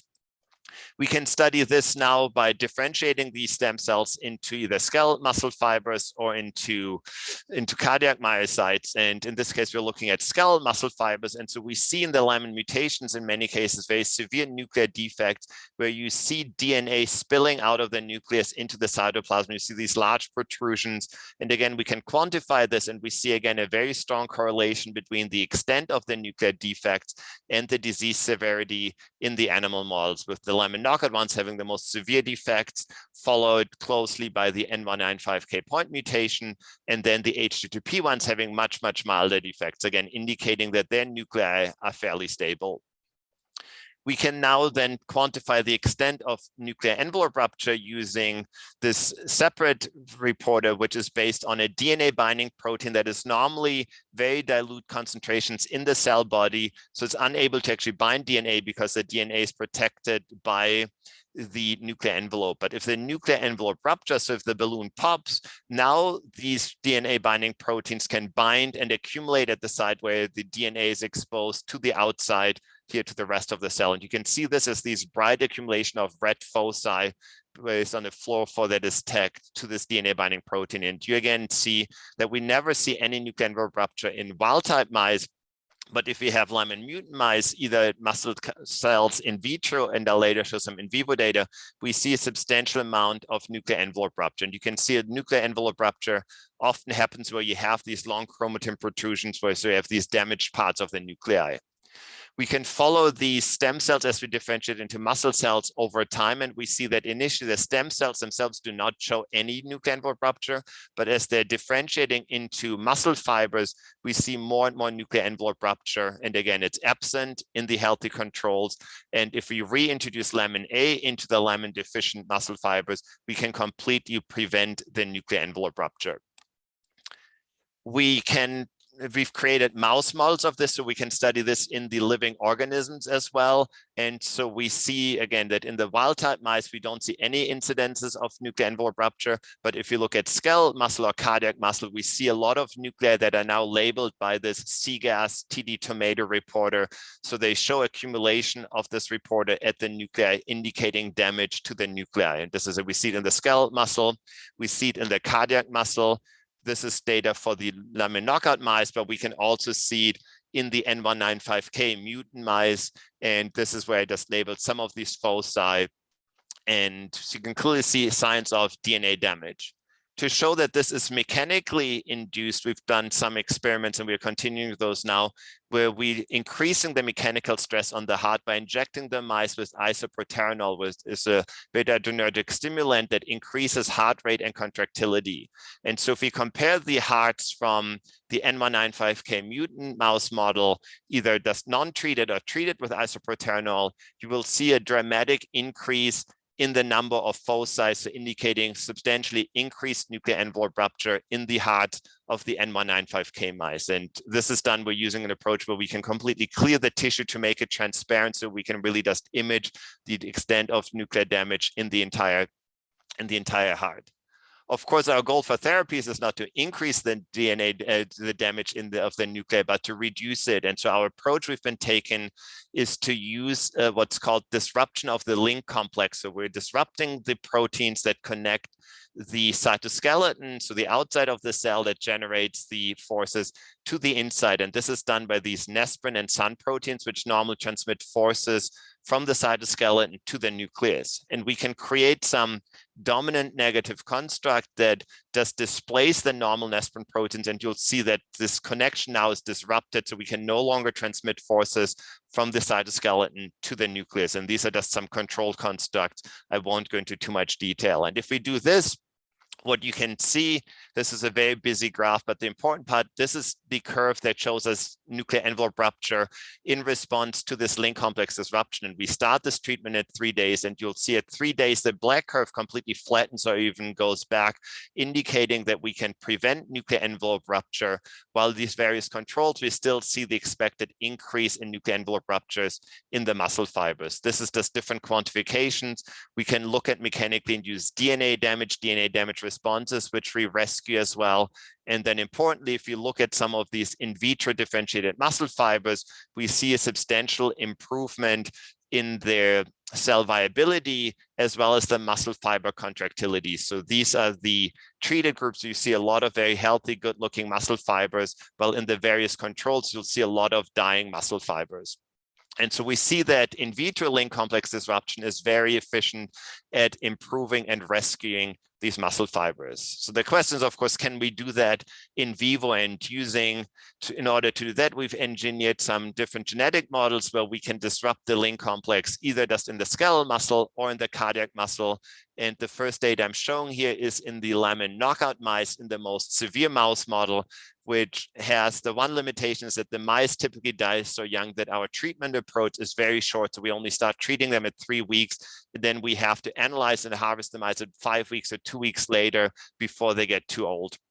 But what you can see here is clearly we see a dramatic improvement in the shape of the nucleus. So we don't in the control mice, so these are Lamin deleted mice where have these severe abnormal nuclear shapes. You see much more normal, better looking nuclei. In the treated mice, you see a substantial reduction in the fraction of nuclei that have these protrusions. And if we do functional assays, we see as well, we see an increase in the weight of the mice, indicating that they maintain the muscle mass much more. And we see, this is very preliminary data, there's an increase in the grip strength. And you might say these effects here are still relatively mild, and I would agree with that. But as this, keep in mind, we are only treating these mice after they're 3 weeks old, and then we analyze them just 2 weeks later. And so we're now conducting experiments where we start the treatment earlier, and we're expanding this to some of the other mouse models, such as the N195K mouse model, where we can use a much, much longer treatment window. And I should point out the data that I showed previously was data from our lab, but Colin Stewart, who I think is also on this lab, he recently published just a very similar approach where they found really amazing positive results using a slightly different approach to disrupt the link complex in the heart, but they also showed that they can get dramatic improved survival and cardiac function in these laminopathies models. And they've been working now already using some AAV approaches just to deliver these constructs into the hearts of the mice. With that, I think in the interest of time, I'll just quickly skip this, but just jump to my conclusions. So hopefully I've been able to show you that lamin mutations that are associated with dilated cardiomyopathy and muscular dystrophy reduce nuclear stability, and that the mechanical stress on the more fragile nucleus in muscle tissues in the skeletal muscle and heart can result in nuclear envelope rupture DNA damage. We suspect it probably damages a lot of other things as well. And so thereby reducing physical stress on the nucleus via link complex disruption prevents nuclear damage and improves muscle function, lamin-mute muscle cells in vitro and in vivo. And we've actually related to one of the previous talks, we've seen some studies where if we stabilize microtubules, which form a cage around the nucleus, that can actually also help reduce the mechanical force on the nucleus and could potentially serve as a positive protective effect as well. And at the same time, we're still conducting a lot of experiments to determine which aspects of laminopathies are rescued by preventing nuclear envelope rupture and which ones may persist and will require alternate additional treatment approaches. So we want to see if we completely prevent nuclear envelope ruptures, is that a complete rescue, or do we just convert a very severe phenotype into a slightly milder phenotype?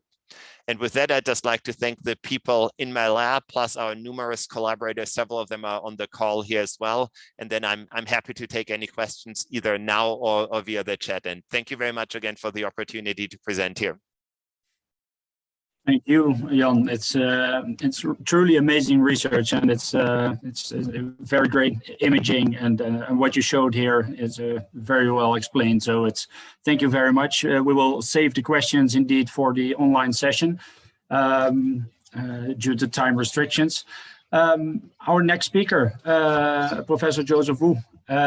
He's a director of the Stanford Cardiovascular Institute and full professor of medicine and radiology at Stanford, and he is recognized as a top 1% highly cited researchers 4 years actually in a row. I will not mention all his rewards because then we'll be here tomorrow still. So I just wanted to mention that he's currently president-elect of the American Heart Association. Joe, we met a few weeks ago at Stanford, and I'm very honored that you are here today on our call. So the floor is yours. Yeah, so thank you, Roger, for the kind introduction. I want to thank first all the patients for attending the conference. I think there has been quite a bit of discussion on Lamin, beautiful talks by all the previous speakers. So I will quickly just overview some of the iPSL modeling studies and cardiomyopathies that we're doing in our lab, as well as some of the drug screening efforts that we're very much interested in. And so before I start, this is my disclosure statement. And I think I want to start by highlighting the Stanford Cardiovascular Institute's iPSL biobank. So far we have generated iPSLs from more than 1,500 patients with different cardiovascular history, ethnicity, and sex. And then among them, we have about 50 patients with Lamin mutation. And then in collaboration with the NHLBI Top Med program, we're in the process of finishing DNA sequencing on these lines. We use PharmGK to help us understand how human genetic variation impacts the drug response phenotypes. And then we've also established a pretty robust sharing resource plan. And then lastly, we're working with the NIH and the biobanking, and also with the FDA on drug safety testing. And I think this last aspect of working with FDA here is very important if we want to use this platform for accelerating drug discovery. And so this slide is given to me by the FDA. I think for rare orphan diseases such as Lamin, the FDA recognizes the challenges of developing new drugs due to small number of patients. And yet within each patient, there could be thousands or hundreds, just like the Lamin cardiomyopathies, genetic variants for each disease. So now the FDA's approach is to start accepting data generated from cell models to test a drug response. And then as an example for cystic fibrosis, like the drug Political, made by the Vertex Pharmaceuticals.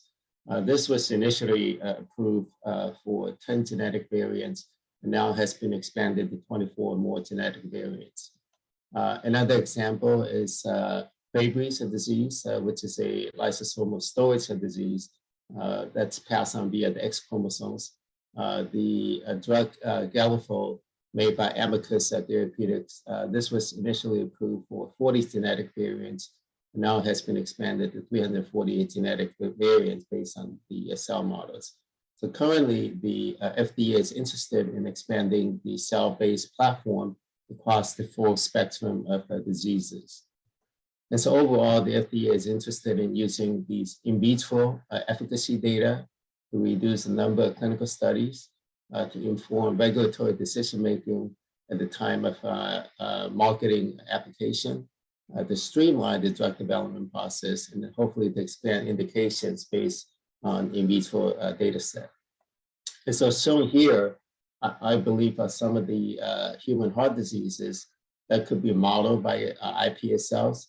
I think the first bucket here is the primary cardiomyopathies, which could be genetic or acquired cardiomyopathies. And then the second bucket here is the secondary cardiomyopathies, for example, amyloidosis or chemotherapy or radiation-induced cardiomyopathy. And then the third bucket are the more polygenic complex types, it's coronary artery disease, hypertension, congenital heart disease. But I do think, as I mentioned, all these diseases could be modeled by cardiomyopathies. And I'll quickly show you a few examples of what we've done, starting about 10 years ago. So my lab has been working on iPS cells for modeling cardiomyopathy diseases over the past 10, 12 years. So shown here is a paper we published in 2012 using patient-specific iPS cells. In this case here for familial dilated cardiomyopathy due to its troponin T mutation altering the tryptophan switch. And then here we're just able to show that compared to the control healthy cardiomyocytes, these dilated cardiomyocytes have autoregulation of the calcium ion, decreased contractility, and abnormal distribution of the sarcomere alpha activin. And as you've probably heard from the previous speakers, this is a common theme among a lot of these cardiomyopathic diseases in terms of calcium handling issues. And importantly, we also show that you can treat it with beta blocker to improve the function of these cardiomyocytes. Here's another paper we published on a large family that we recruited from Stanford. And this is a familial hypertrophic cardiomyopathy due to myosin heavy chain 7 mutation. And for this large family, for example, the mother here, she has symptoms of HCM, and then 8 kids, and 4 of the kids are genotype positive, and 2 of the kids are already phenotype positive as well. And just like the previous speakers, you can then use these iPS cells to understand the mechanisms. And here, in this case, we're able to show increase intracellular calcium, which leads to calcium handling defect, and then cellular arrhythmia. It also causes activation of the MFAC signaling that leads to hypertrophic responses. And importantly, treatment with the calcium channel blockers, such as verapamil, and the beta blockers, such as propranolol, again, can be used to reverse both the cellular arrhythmia and also the hypertrophic responses. And then besides DCM and SCM that I just showed you, another type of cardiomyopathy that's quite common is left ventricular lung compaction. And so about 6-7 years ago, we were referred this large family cohort from Stanford. This boy here already had a heart transplant. His older brother and older sister also had LVNC, but were asymptomatic. And the father had some type of mild dilated cardiomyopathy without LVNC. And just like all the previous other studies, through a comprehensive series of experiments, we're able to confirm that the mutation in cardiac transcription factor, TBX20, one in the T-box domain for the Stanford boy, and then the other in the transactivating domain for another family cohort is the COS, which causes abnormal activation of TGF-beta signaling, which then leads to decreased proliferative capacity of these cardiomyocytes, thereby recapitulating a key aspect of the LVNC pathophysiology. So overall, we're very much interested in using these iPS cells to help us predict individual drug safety and efficacy responses in vitro. And here, for example, we tested 2 drugs, rosiglitazone and tacrolimus, in these iPS cell models. We typically perform toxicology analysis. We do a lot of CRISPR editing to help us understand the mechanism of action. And then we do bioinformatics analysis to help us predict adverse drug responses. We think that by using the iPS cells at a controlled and defined experimental conditions, you can have now a genetically diverse repertoire of human cellular platforms for unbiased validation of your drug hits. And so ultimately, what we would like to do is to use human iPS cells to implement this concept of clinical trial in a dish. And here, the concept is that you should be able to recruit patients generated their differentiated cell types of interest, test which patients respond to drugs and which patients do not, and go back to the actual patients themselves, perform the clinical trial on patients who are positive responders to the drug. And that way you have a higher chance of success rate for the phase 1-2 clinical trials, decrease the cost, and also accelerate the timeline for drug development. And I think in particular, this is especially useful for rare orphan diseases. Just to give you a background, there are about 7,000 rare orphan diseases that are known to exist today. And in the US, the total number of Americans living with rare orphan disease is about 30 million. And then with the passage of the Rare Drug Act in 1983, the FDA has approved about 770 orphan drugs. And then another 560 drugs is being developed in the pipeline, as shown by several of the previous speakers in terms of the talks for example, P38. And then still, that means only about 5% of all rare orphan diseases have available drug targets. So in terms of the Lamin cardiomyopathy, we have generated, as I mentioned, iPS cells from more than 50 patients so far. And for this particular study that we published about 3 years ago, we recruited a large family cohort with Lamin AC frame shift mutation that leads to early termination. And many of these patients, as you can see here, had cardiomyopathy, atrial fibrillation, atrial ventricular block, and actually 8 of them died from sudden death, and most likely from cardiac. And then we typically would generate iPS cells in the affected individuals as well as the healthy controls. And then this slide shows the mutation in Lamin can cause an arrhythmic phenotype, as shown by several other speakers already. I think the panel A here shows the quantification of the occurrence of arrhythmia in the control cells, which is blue, and versus the mutant cardiomyocytes, which is red color. And then panel B shows the schematic of genome editing strategy, again, has shown by previous speakers already. And then what's interesting to us is that you will see that in the isogenic mutant, which is panel D here, these cells behave the same as the parental mutant, which is panel E, and that the isogenic corrected iPS line in panel F behaves the same as the normal control iPS cell line in panel G. And then we're also able to confirm that in this case here, the abnormal calcium handling as the main culprit of these arrhythmia. And then because of time, and also as shown by several other speakers already, I want to show you all the data because it's been published. But we were able to show that the abnormal nucleus structure of these Lamin cardiomyocytes was one of the culprits, and that the RNA and protein were reduced, and hence suggesting haploinsufficiency as a potential cause. Now, so in summary, for showing this cartoon for this particular family that has a frame shift mutation, what we think is happening is that the typical control cardiomyocytes have normal expression of the Lamin protein, normal nucleus structure, and normal Lamin-associated domain. However, the patients with the Lamin AC mutation, they have an open chromatin in the increased open chromatin in the Lamin-associated domains instead. And then as shown in this cartoon here, this then leads to activation of genes that should have been silenced in otherwise healthy conditions. And then we use RNA-seq and ATAC-seq. We identified PDGF signaling pathway as one of those abnormally activated genes in the Lamin mutation cardiomyocytes. And then importantly, we also show that you can actually block the PDGF pathway with FDA-approved drugs such as tyrosine kinase inhibitors. Sunitinib is FDA-approved. Quinoline is in phase 3 trial. These are mainly used for cancer therapies. But if you use this at a very, very low dosage, in the iPSR model, we can show that it can rescue the abnormal phenotype of these mutant cardiomyocytes. And then finally, we recently performed a follow-up study on the same large family cohort with the Lamin cardiomyopathy that I showed you earlier. But this time we focus on vasculopathy. because we noticed that many of these Lamin patients that we follow in the clinic, they actually develop early onset hypertension at age 30s and 40s.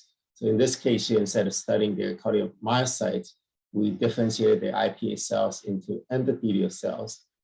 We then perform a whole battery of functional assays, comparing the mutant versus the normal, and identify KRF2 as a potential transcription factor that is responsible for the endothelial dysfunction. And then using chemical library screen, we found that one FDA-approved drug, lovastatin, which is a potent KRF2 agonist, can be used to rescue the abnormal phenotype in these IPA cell endothelial cells. And so now we want to test to see if this is true in the actual patients themselves. And that's why this is called the clinical trial in DISH here. So the same Lamin patients were recruited back to our clinic. And the clinical data is shown here. This is we use EndoPAT. This is a machine that can measure flow-mediated dilatation during reactive hyperemia. And so normal index is considered 1.67 and above. And as you can see here, this patient, Lamin patient number 2, started with the poor index of 0.48, improved to 1.06 after 6 months of lovastatin treatment. Lamin patient number 3 started with the poor index of 0.61, which improved to 1.5 after 18 months of lovastatin treatment. So I think this is, again, an example of clinical trial in the DISH where I just showed you earlier, in which we screen for a panel of FDA-approved drugs using patient-specific IPA cell, in this case here, endothelial cells. We found that lovastatin can be used to improve endothelial cell phenotype by enhancing the KRF2 pathway. We then confirmed these in vitro findings in the actual patients themselves by using EndoPAT to show functional improvement after 6 and 18 months of treatment. So this concludes my talk. I want to acknowledge my postdocs, my graduate students, instructors, and my former fellows, some of them whose work I highlighted here, my collaborators at Stanford and outside of Stanford, and then also funding support from the NIH, AHA, Chen Zuckerberg, and FDA. And then given the context of this meeting, lastly, I would like to encourage all of you to register for 2022 Stanford Drug Discovery Symposium that the Cardiovascular Institute organizes every year. And this will be on April 25th and 26th. Why it's relevant is that the entire symposium is focused on how do you accelerate drug development by bringing together thought leaders, CEOs, CSOs, CMO from industry, by bringing together FDA, NIH, and academia, and also VC investors for a 2-day discussion. And then we'll also give out a Lifetime Achievement Award to Caitlin and Carrico for her similar discoveries of modified RNA that led to the current COVID vaccines. And so thank you very much for your attention, and I'll be happy to take any questions.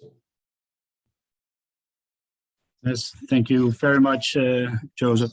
Thank you for this talk and also the hopeful results for the future. Looking forward to the clinical trials on that one as well. Due to time reasons, please put the questions for Professor Wu in the Q&A, then we can answer them. And I will give the word to Ilko after this, after these great talks, I must say. Thank you very much for all the panelists. Yeah, I agree, Roger. This is Ilko Soeterman from the Netherlands Heart Institute. Let me first take 1 second to thank Stefan, Roger, and Fleur for organizing this great meeting. You did a great job, I think. And also all the experts and participating, you made this meeting a great success already. So, but there's more. In the past weeks, LMNA Cardiac and the Netherlands Heart Institute, they've opened a call for crazy ideas with the goal to stimulate cooperation in research in order to improve the diagnosis and treatment for LMNA. And today we're proud to announce that the best proposals will pitch for you. All candidates will have 3 minutes, after which my alarm will sound, so I'll keep my sound on. And then we will have the opportunity to ask questions, and you can do this by putting your questions in the Q&A, and Roger will repeat them for you. Then after that, the final decision is made by public vote. So therefore we have locked this meeting to keep it fair. Yeah, that's about the procedures. So I would say, well, all that are going to pitch, please put your video on. And if you're ready, you can start. We will start with Carla and Celia. So you can share your presentation, and good luck to you all. Thank you. Start the countdown as soon as you start talking. So.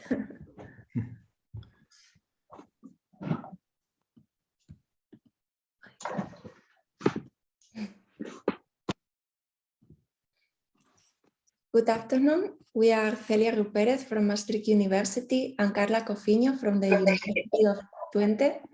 And it's a pleasure to present our project When Exercise Becomes a Problem, Pathological Outcomes for Physiological Stimuli in Laminopathy Patients. Due to its essential role in the organism, the heart has high plasticity to be able to maintain its pumping capacity in different conditions. In response to intense exercise,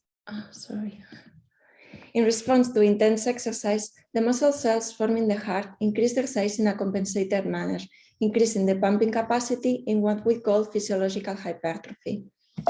However, in individuals with underlying mutations in cardiac genes, the response to exercise can be detrimental, leading to heart failure, sudden death, and other fatal events. For example, mutations in the LMNA gene can lead to this tragic outcome. Induced pluripotent stem cells can be obtained from patients and further transformed into cardiac cells in a plate, providing an excellent tool for studying genetic diseases with cardiac phenotypes. In addition, we can produce 3D cardiac tissues, which provide a much more accurate environment for studying cardiac function due to the sensitivity of the cardiac cells to mechanical cues. These tissues are fixed between two flexible pillars and subjected in this manner to cardiac work. But we don't understand yet why some patients with LMNA mutation develop severe heart failure in response to exercise and others do not. So to find out, we aim to identify the genes and mechanisms that can cause these fatal events. And this leads to the next question: how can we make the heart do sports in the lab? To do that, we propose to compare healthy cardiomyocytes from adults not suffering from a cardiac disease with the ones derived from a patient with a newly identified mutation in the LMNA gene, who had an active lifestyle before suffering from dilated cardiomyopathy and undergoing heart transplant. Then we will create 3D cardiac tissues and study them in an environment more similar to the heart in resting conditions. And in order to simulate the extra mechanical effort that the cardiomyocytes do during exercise, we will increase their beating frequency and use stronger pillars so that the heart muscle cells have to work harder to bend them. To do so, we have structured this project into main phases of 6 months each. First, we will define the structure and function of the laminae cardiomyocytes in this 3D model. And second, we will induce physiological hypertrophy by modulating the pillar stiffness and compare with a model of pathological hypertrophy. And from this, we expect to generate data for publications and strengthen an active collaboration. And last but not least, we expect these results to set up a basis from where we can build more elaborate models with microfluidics and incorporation of other relevant cell types to further understand the disease and identify new drugs. Thank you for that. That's the alarm. Okay, you're right on time. Great, thank you, Celia and Carla, for this pitch. It's also a very relevant question because a lot of patients are struggling with this question: can we actually exercise or not? So that's thank you for that. I had a kick-off question on that. Are you able to control the stiffness of your surrounding extracellular matrix? And if you're measuring hypertrophic responses, can you measure your stiffness after the hypertrophic responses?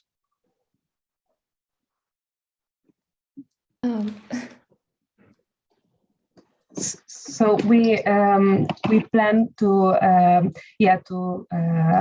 simulate the different stiffnesses by altering the stiffness of the pause where the tissues will be built upon, and then for example, assessing collagen stainings, we will assess the deposition of extracellular matrix on tissues to see if that stiffness of the pillars also play a role then on the extracellular matrix deposition. Okay, thank you. Thank you very much. I can imagine Professor Eschenhagen would have a question on this because he owns a pretty comparable model on this. Or are there any other questions? You can put them in the Q&A. No, it's a very nice approach. Important. Obviously we tried that as well. Thank you.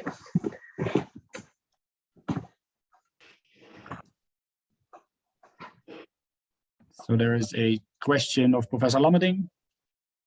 It's very exciting. I missed it. Maybe you mentioned how long do you think you'll have to exercise them to see effects? Is it basic that short term is sufficient, or do you have to do it for weeks or month? That's a very good question. Indeed, we already have some pilot data, some pilot experiment going on just to prove that it's possible to obtain the 3D tissues using the cells with the mutation. And currently we fix the tissues at day 30. We have just very preliminary data, and we were already seeing a decrease in the force of the mutated tissues. So I think we will need to do several experiments to assess the best conditions for that, to see when also like we are planning to do some stainings to see how these, how the structure of the cells is affected. So yeah, we plan to work on that. It's one of our questions right now. Great, thank you very much. We have also a question from the chat, but that's perhaps more an overview question. To confirm the excessive exercise is not recommended. I think that's exactly the aim to investigate in this research, if that is the case. But perhaps you have an answer yourself on that part. Don't know if it was about the pitch or not. Yes, there's actually some clinical studies showing that LMNA patients with a mutation in the LMNA gene show a cardiac phenotype, even with just recreational exercise, just with casual exercise. And also this, if this system works, this will be a way to test cells from patients, like from familiars of the first person to show the symptoms, and test how the cardiomyocytes react to this kind of stimuli. So it could be hopefully a way to determine when a person is more susceptible to suffer from cardiac disease in response to exercise. And confirming the extracellular matrix part, you're only using cardiomyocytes in that, or are you also using fibroblasts? Yes, that's also a very good question. So indeed, other cell types may also play a role in the extracellular matrix deposition. So for now, we want to assess in this first pilot experiment also what's the role of adding fibroblasts on it. And if we can incorporate fibroblasts also with the mutation, then it's even better to assess the effect of the extracellular matrix deposition. So yes, that's also part of this, well, will be part then of these experiments to assess. Yeah. Okay, thank you. I think we need to move on. Dr. Heidi Fuller, please share your slides, and I'll start the 3 minutes when you're ready. Good luck. Thank you. Okay, so our crazy idea is to determine whether laminae-related cardiovascular conditions can be treated by administering a deliberate genetic fault. The project team are a group of researchers from Keele University in the UK, based where the orange arrow is, and we have a wide range of expertise in cellular and molecular techniques, including gene editing, which we apply to study cardio and neuromuscular conditions. So there are hundreds of genetic faults in the LMNA gene that are associated with cardiac conditions. And within a recent systematic review, we recently found that many of these faults occur in regions of lamin AC important for its three-dimensional assembly.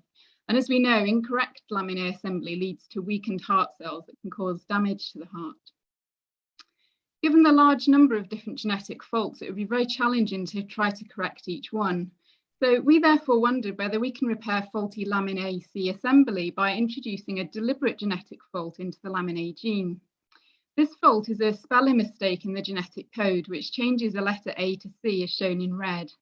In a test tube, this was shown by Arne et al. In 2019 to prompt creation of a permanent biological bridge between two laminaceae strands, which helped the laminaceae assemble in 3 dimensions.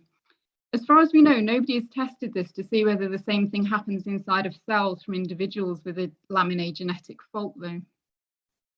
Here, we will use muscle cell precursors from 3 individuals with laminae-related congenital muscular dystrophy. This condition carries high risk of heart rhythm problems. We'll genetically edit these cells using Nobel Prize-winning technology called CRISPR-Cas9. It's like genetic scissors that cuts the DNA at specific locations. After cutting, we can then insert an alternative sequence with the A to C spelling mistake that I mentioned before. We will confirm the gene edit, and we can use a range of laboratory tools to study the health of those cells. We'll examine the shape of the nucleus inside of the cell to see if that improves, and whether key molecules are in the right place and whether they're in the right quantities. The main outcome will be to determine whether this deliberate fault will likely be a helpful approach for therapy or not, and this will be extremely valuable to know whatever the answer is. We would also aim to present our findings at a conference and publish them in a journal. And importantly, we would aim to form collaborations with other researchers who have access to different cell and animal models of laminae-related cardio disorders, with whom we would seek to attract additional research funding to develop the work. So for this project, we request almost €10,000 for staff time and materials, and we promise to make our own contribution worth at least €14,500. Thank you. Okay, we're well in time. Thank you. Any questions? Thank you very much, Heidi. Let me kick off with the questions. And again, everybody can put a question in the Q&A so I can ask them to Heidi. I had a question concerning the choice of to deliver a certain faulty mutation. Would that be in a specific region of interest? Would that be a random one? And would that lead to a faulty amino acid? Are you going to change, for example, a polar for an apolar amino acid over there? Or would that be a random mistake you're going to deliver? No, it's a deliberate mistake. So the specific region where this was tested was shown to actually prompt creation of a disulfide bond. So by changing the A to the C, it allows that disulfide bond to form between the 2 Cs. So that specific mutation has been shown in solution to encourage laminae assembly. So we would plan to try that one, but we also would like to try others in the location to see what the consequences are, because we're aware, obviously, it could go either way. You know, if we create a bond that makes the laminae too stiff, that could also create a problem. So we would like to understand, you know, where along the molecule it's important to do that. One of the reasons it caught our attention is many of the mutations that cause cardiac problems occur in exons 1 and 6 of laminae that are important for its assembly. And this particular fault we're proposing to introduce is around the exon 6 region. Thank you very much. I see Jan Lammerding has a question. So I guess you're creating disulfides to essentially just boost the polymerization or stabilize the network. Wouldn't there be a concern that potentially the cells are unable now to depolymerize the lamins if they want to undergo mitosis? It's quite possible, and that we simply don't know what will happen. So we're aware that it could be detrimental, but equally it could be a solution to solving a problem that's quite difficult given the wide rate, you know, the sheer number of different laminae mutations.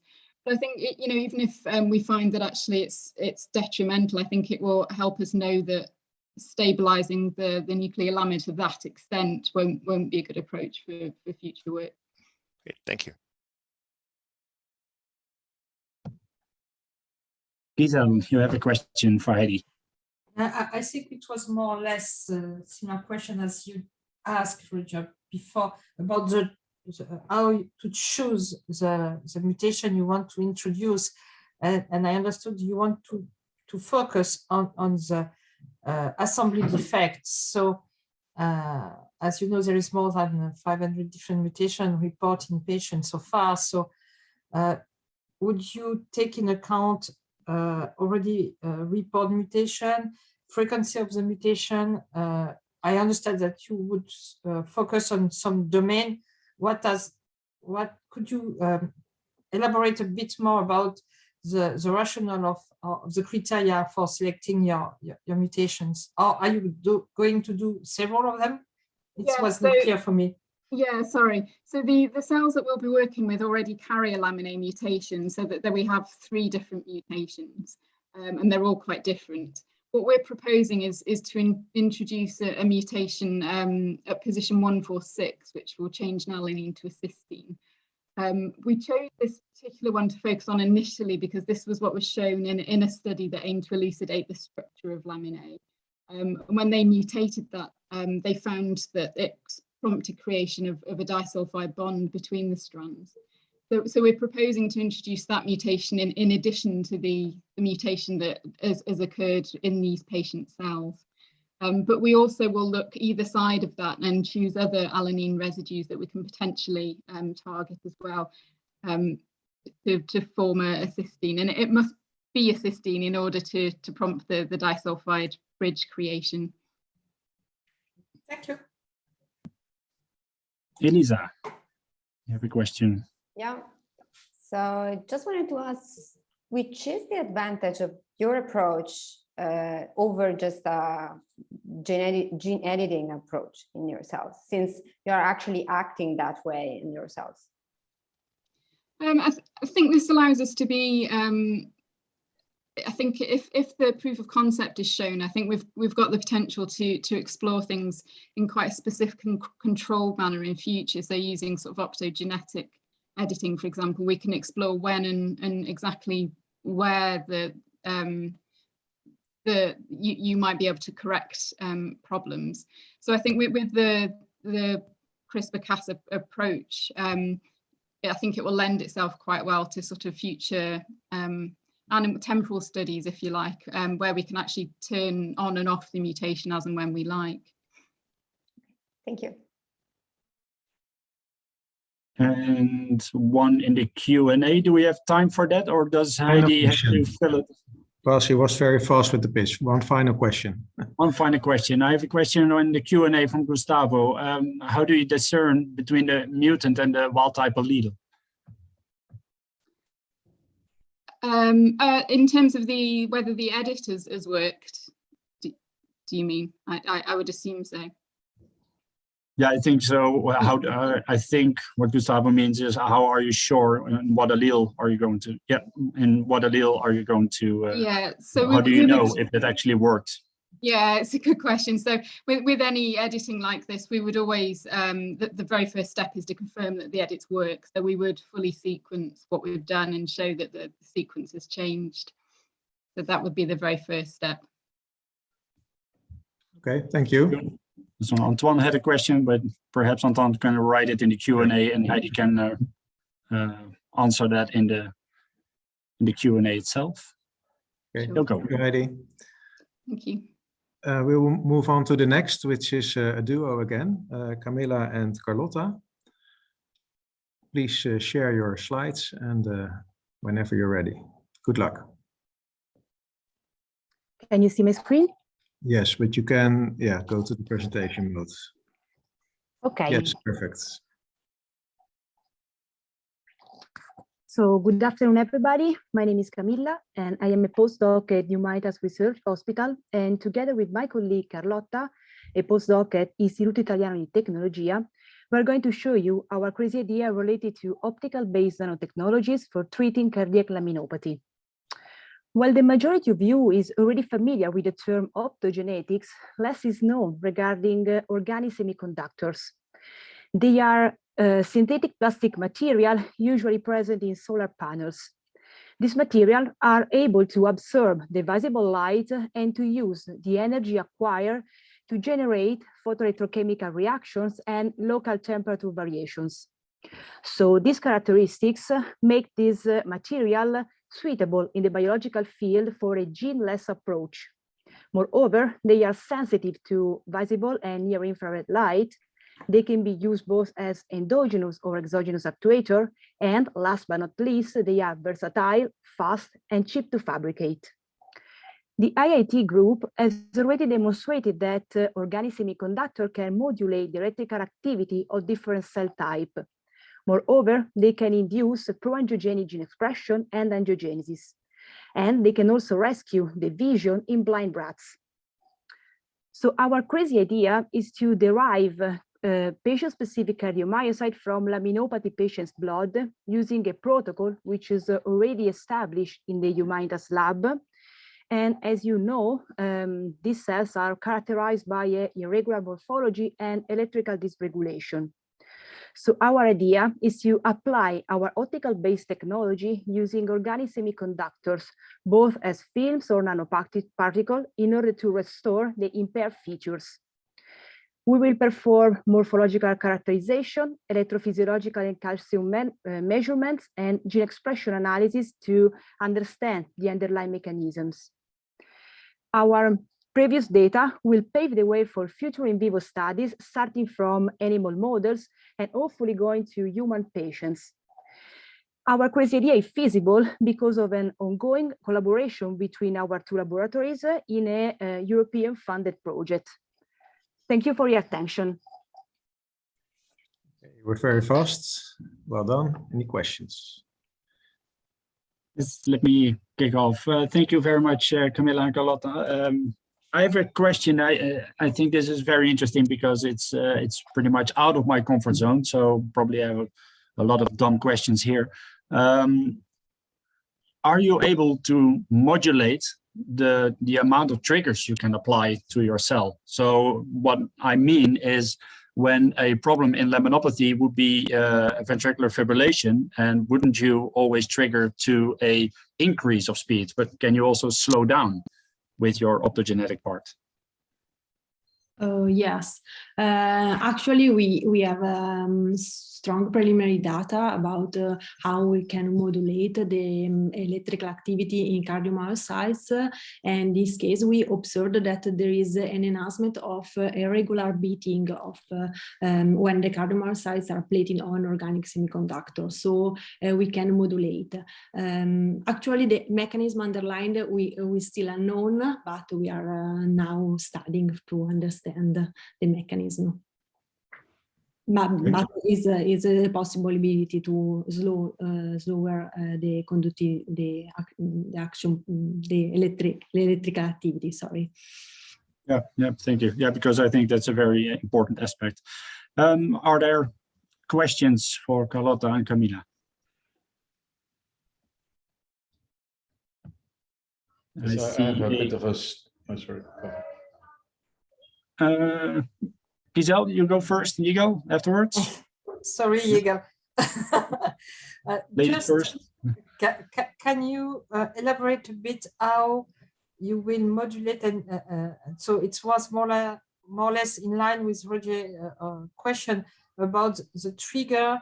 What do you expect to modulate, and how would you control what you will apply with your tools? It was not completely clear for me, sorry, because it's away from my comfort zone, I would, as Roger would say.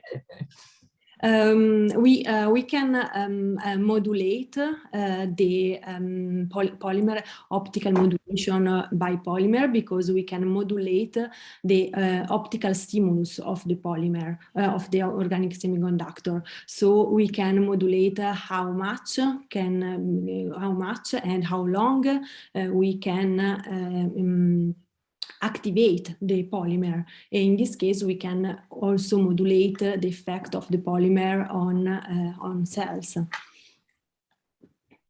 in this way. Thank you very much. Professor Pinto. Yeah, so I think it's in line with the others. I think we are all very intrigued by this very exciting new advanced technology, but maybe because we come, at least for myself, speaking for myself, I come from a very different field.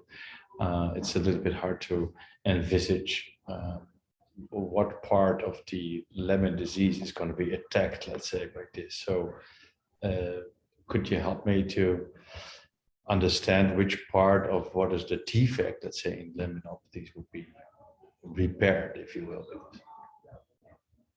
Okay.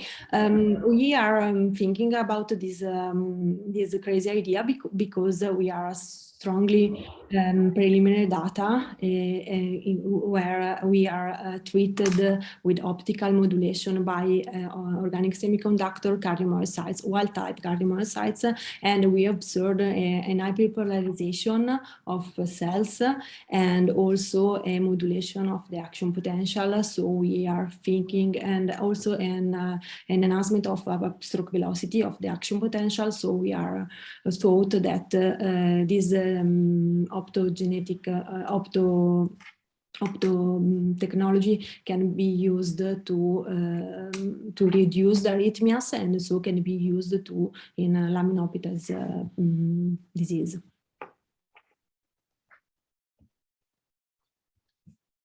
Okay, Jan, you have a question. Yeah, I think from your pitch it was unclear as well. I think it's become more clear. So I guess you're really using it, trying to, in terms of target some of the arrhythmias and the electrical stimulation using optogenetics in your approach. And in that case, can you describe where you see the advantages versus, for example, just the normal pacemaker or implantable defibrillator? Oh, yeah, is different. Is not optical pacing.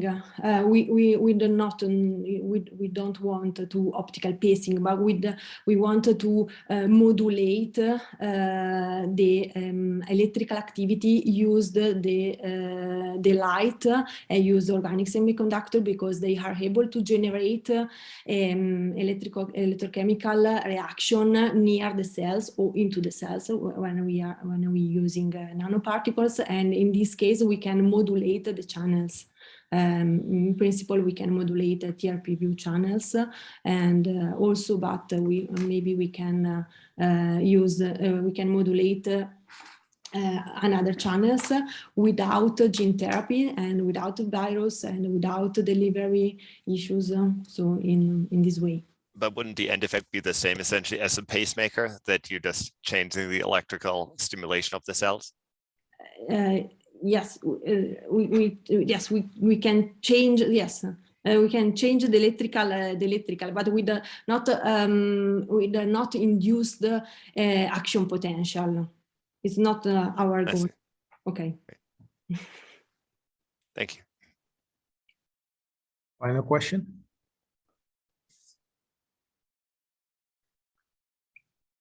One last question from the panel. No. Thank you very much, Carlotta and Camilla. You're welcome. Thank you.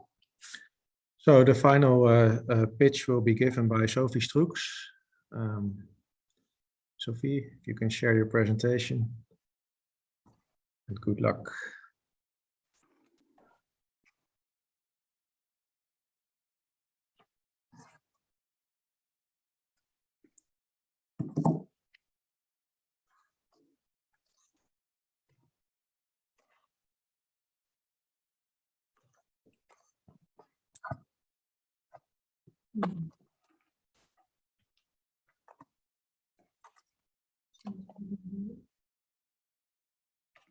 Hi, sorry, I think I had some technical difficulties.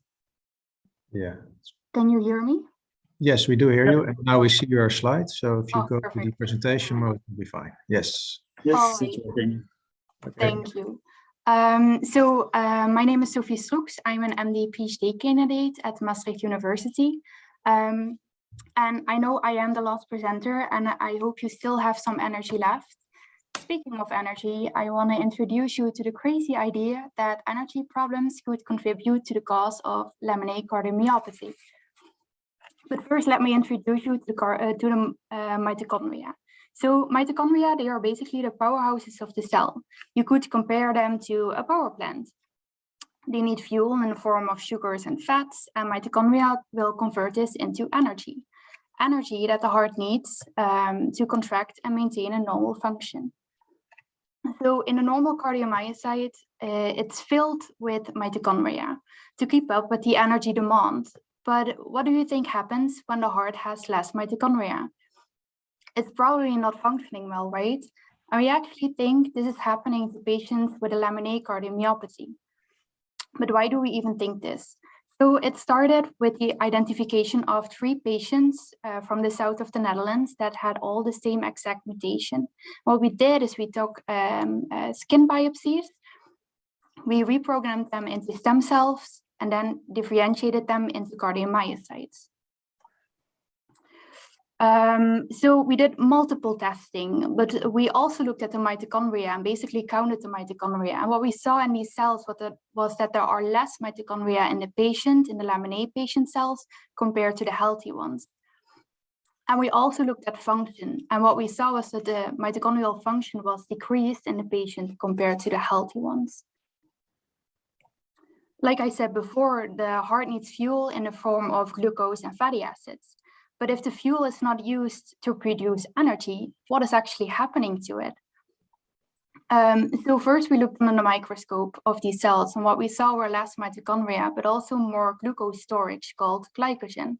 But then again, these were iPSCs, so we weren't sure if this is actually a hallmark for the iPSCs themselves.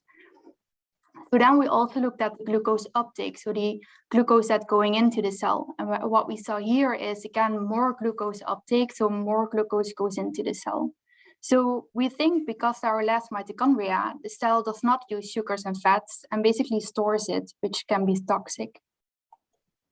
So far we have only looked at a specific mutation, but we think this could be true for every LMNA patient. And furthermore, we have looked at reprogrammed stem cells, which also has some limitations. So what are our plans? So what we want to do is we actually want to go back to the patients. We have a really nice cohort of LMNA patients in the Maastricht Cardiomyopathy Registry, of which we were very fortunate to use their cardiac biopsies for research. So what we want to do is we want to do RNA sequencing on these biopsies to basically look at different pathways that are involved in the mitochondria and metabolism. And we also want to look at these biopsies under the microscope to basically look at glucose storage, number of mitochondria, and damaged mitochondria. Okay, Sophia, I think time's up. So all right, thank you. I'll ask you to come to a conclusion. Yes. So basically what we are seeing, we think this could be a therapeutic target, and to further look into this, we might have a therapeutic target that is specific for LMNA. So with that, I want to thank you for your attention, and I'm happy to answer any questions. Great, thank you. Thank you, Sophie. Really nice presentation, nicely explained as well. I have a kickoff question. Depending on the maturation of your cardiomyocytes, would you expect like a shift in from the glucose to the fatty acid balance? And how are you going to take that into account in your model? Yes, so thank you for that question. I think that is a really relevant question in iPSC work if we actually want to look at metabolism. And yeah, we started in the iPSCs, and because it's kind of tricky. Therefore, we decided to switch to the patient model, to say it like that, to look at biopsies from the patient and shift a little bit away from the iPSCs. But yeah, indeed, depending on the maturation of your iPSCs, they are either more glycogenic than using fatty acids. We compared them to the wild type, and they were at the same maturation stage. But yeah, this is something that we are definitely working on to look further into the metabolism. Hey, thank you. I see 3 questions in a row. That's really nice to see. I will give the word first to Peter Doevedans. Professor Doevedans. Thank you, Roger. Sophie, you think it's really specific for LMNA disease that you have this impaired metabolism, or is it something universal in cardiomyopathies, you think? Thank you for that question. We are actually also really interested in Titin cardiomyopathy and metabolism. So we've been working on that as well in a human biopsies and also in a mouse model. And what we're seeing in Titin is actually an opposite effect. So in Titin, we believe that we are seeing more mitochondria, mitochondrial clusters, and also an increase in energy demand and an increase in mitochondrial function. But I think it is a really interesting question whether or not a decrease in energy could be universal, except for Titan and maybe, whether this is laminate specific. We have to really look into this using the biopsies. For example, using the RNA sequencing to compare, for example, the non-genetic DCM, so the panel negative DCM, to LMNA DCM. And we hope this will give us answers whether this is LMNA specific or not. I see also questions coming in. So we have a burning question already, Jan Lammerding. Yeah, I'd say I think very nice pitch. I think the idea is not as crazy. So we certainly see a lot of indicators for impaired metabolism and impaired mitochondrial function, both in iPSCs as well as in the mouse models of the laminopathies and in vitro differentiated muscle fibers. So I'm not surprised that I think it makes sense to look at it. I agree with the concern of the previous questioner that some of those might be just overall reflections of impaired muscle function or failing hearts. It'd be interesting to see what is specific to Lamin ones or not. The part that I didn't quite get, where I'm not sure if is your plan just to most right now characterize just and study different samples from patients, or have you thought about actually targeting that as well? And I see, I think here in the question, there's a question as well, are you trying to see, are there any therapeutic approaches that you can now use just to improve the mitochondrial function? Great, so thank you. So the first step would be to further look into the mechanism in using the cardiac biopsies of actual patients. But indeed, if we identify a possible target, it will be really interesting to bring it back to the iPSCs and eventually test different substrates or targets or whatever it is that we are finding to hopefully reverse some of the things, metabolic things that we are seeing in the patients. Thank you. Great. Now we have a question of Professor Eschenhagen. Yeah, thank you very much for a nice talk. My question actually was in a way answered already. It was similar to the previous one. So I ask you, if I saw your data correctly, you saw somewhat two things. You saw a decrease in mitochondrial mass, and it would be probably good to supplement that with, for example, DNA measurement, mitochondrial DNA versus genomic. That's an easy and robust marker. But to which extent does it explain your glucose finding? So in other words, how much evidence do you have that the mitochondria are qualitatively changed, that there's a switch of metabolism, in addition to apparently this lack of mitochondria? Right. So what we've done is we used a mito tracker to count the mitochondria, and we also looked at mitochondrial function, so oxygen consumption rate, using a seahorse assay. So the overall conclusion for us was that there are less mitochondria, at least in the iPSC cells of a LMNA patient. And the idea is that because there are less mitochondria that can produce energy, the heart or the cardiomyocyte still needs that energy to function well. And we think there is sort of a feedback mechanism to take up more glucose in order to hopefully can compensate for the lack of energy. But of course, if you can't use the glucose, we think it's going to be stored. So I think this is still an open question. Isn't the much more likely hypothesis that this is used by glycolysis and that is just less energy efficient? So, and that would mean that's relatively easy. You just have to measure lactate production. Right. Yeah. You do that? Yeah. Yeah. We haven't measured lactate. So that would be a really nice suggestion. Yeah. Thanks. Okay. Thank you. I also have a small additional question. Previous speakers already questioned about different cardiomyopathies and would you see the same or not. I was doubting or asking pretty much, would you expect differences in severity of laminopathies? So a class 1 severity or pathogenicity compared to a class 5, would you expect differences there? Or do you think that's it's an on-off switch in that matter?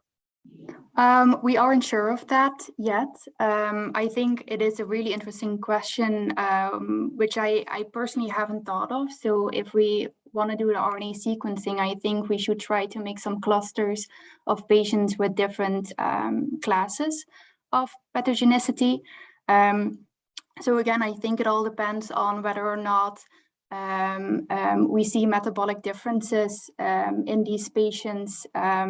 Right now, I don't know whether it's LMNA specific or it's even mutation specific. Maybe it also depends on the location of the mutation. So also, again, thank you for that suggestion. I think it would be nice to also look into that. Ilko, there's one question in the Q&A. Do we have time for that? I'm afraid not. We have to... Sophie, if you can answer that one in the Q&A, that would be perfect. And every question has been answered. Thank you, Sophie. Thank you. Okay, thank you very much. Thank you for all the great pitches. So we are now coming to an exciting moment. We have a public vote which decides the winner of this pitch. But not before I introduce to you Professor Gizelle Pinto from the University Medical Center in Amsterdam, the Department of Experimental Cardiology. Gizelle, you have greatly advised us on the program of this meeting, and you will be announcing the winner and close the meeting in the end. So we'll first open the vote, and then it's up to Gizelle. Okay, great. Thanks so much, Ilko. So while people are voting, I guess I'm kind of filling the gap here in time by closing off. I think the main thing is to thank, of course, the organizers, so Stefan Bazar, Rogier Veldrop, and Ilko Soeterman, for bringing this together. I think it's really a unique kind of environment that you have been shaping, and I think that fits very well to the fact that this has been based at the Netherlands Heart Institute, which is typically a platform where we connect a lot of groups that not often that may be working in the same field, but not interact so closely. And I deeply appreciate the efforts from the Netherlands Heart Institute and, as mentioned, the organizers, because I think I'm truly impressed. I'm impressed by the pitches and by the talks of a couple of very seasoned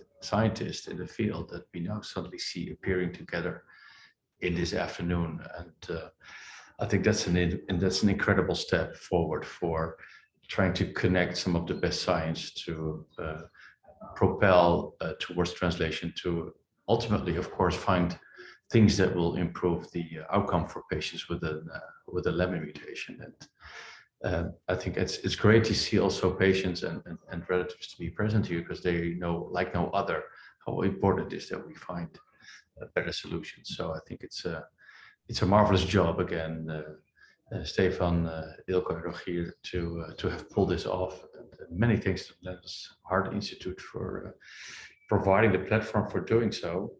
And I hope I've been, let's say, slowly filling up the time with this, but I know it's heartfelt. It's heartfelt. Yeah, I'm extremely happy to see this. Great, thank you very much. We have the outcome of the poll for you. Great. I think we can all see it now. So okay, so applaud. The winner is Carla Cofino Fabres and Celia Ruperes with 33%. But I also want to emphasize it's a close call, as so this underlines the quality of all the pitches. But of course, there's only one with the highest number. So congratulations to you. Thank you very much. And we hope that next time we can have a live connection between, maybe not all of you, but most of you, because I think that's going to help us bring this further again. And with that, let's close off. Shall I give you the word back, Elko, to round up the final part? Well, then I would say congratulations to the winners. Our team will contact you, and well, thank you everybody for joining and organizing this great meeting once again. And have a nice day. Okay, great. Peter, I see you in a minute, right? Yeah. Great job. Thank you. Bye-bye. Congrats, Celia and Carla. Congratulations. Bye. You. Congratulations. Thanks for this great meeting. Thank you. Bye. Thank you. Thank you. Bye-bye. Bye.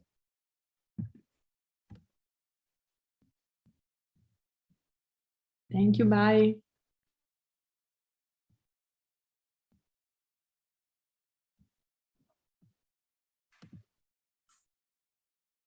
Ilko en Fleur, kunnen wij de Q&A, kan dat geprint of gemaild worden? Dat moeten wij denk ik nog eventjes gaan onderzoeken. Maar daar ga ik wel vanuit.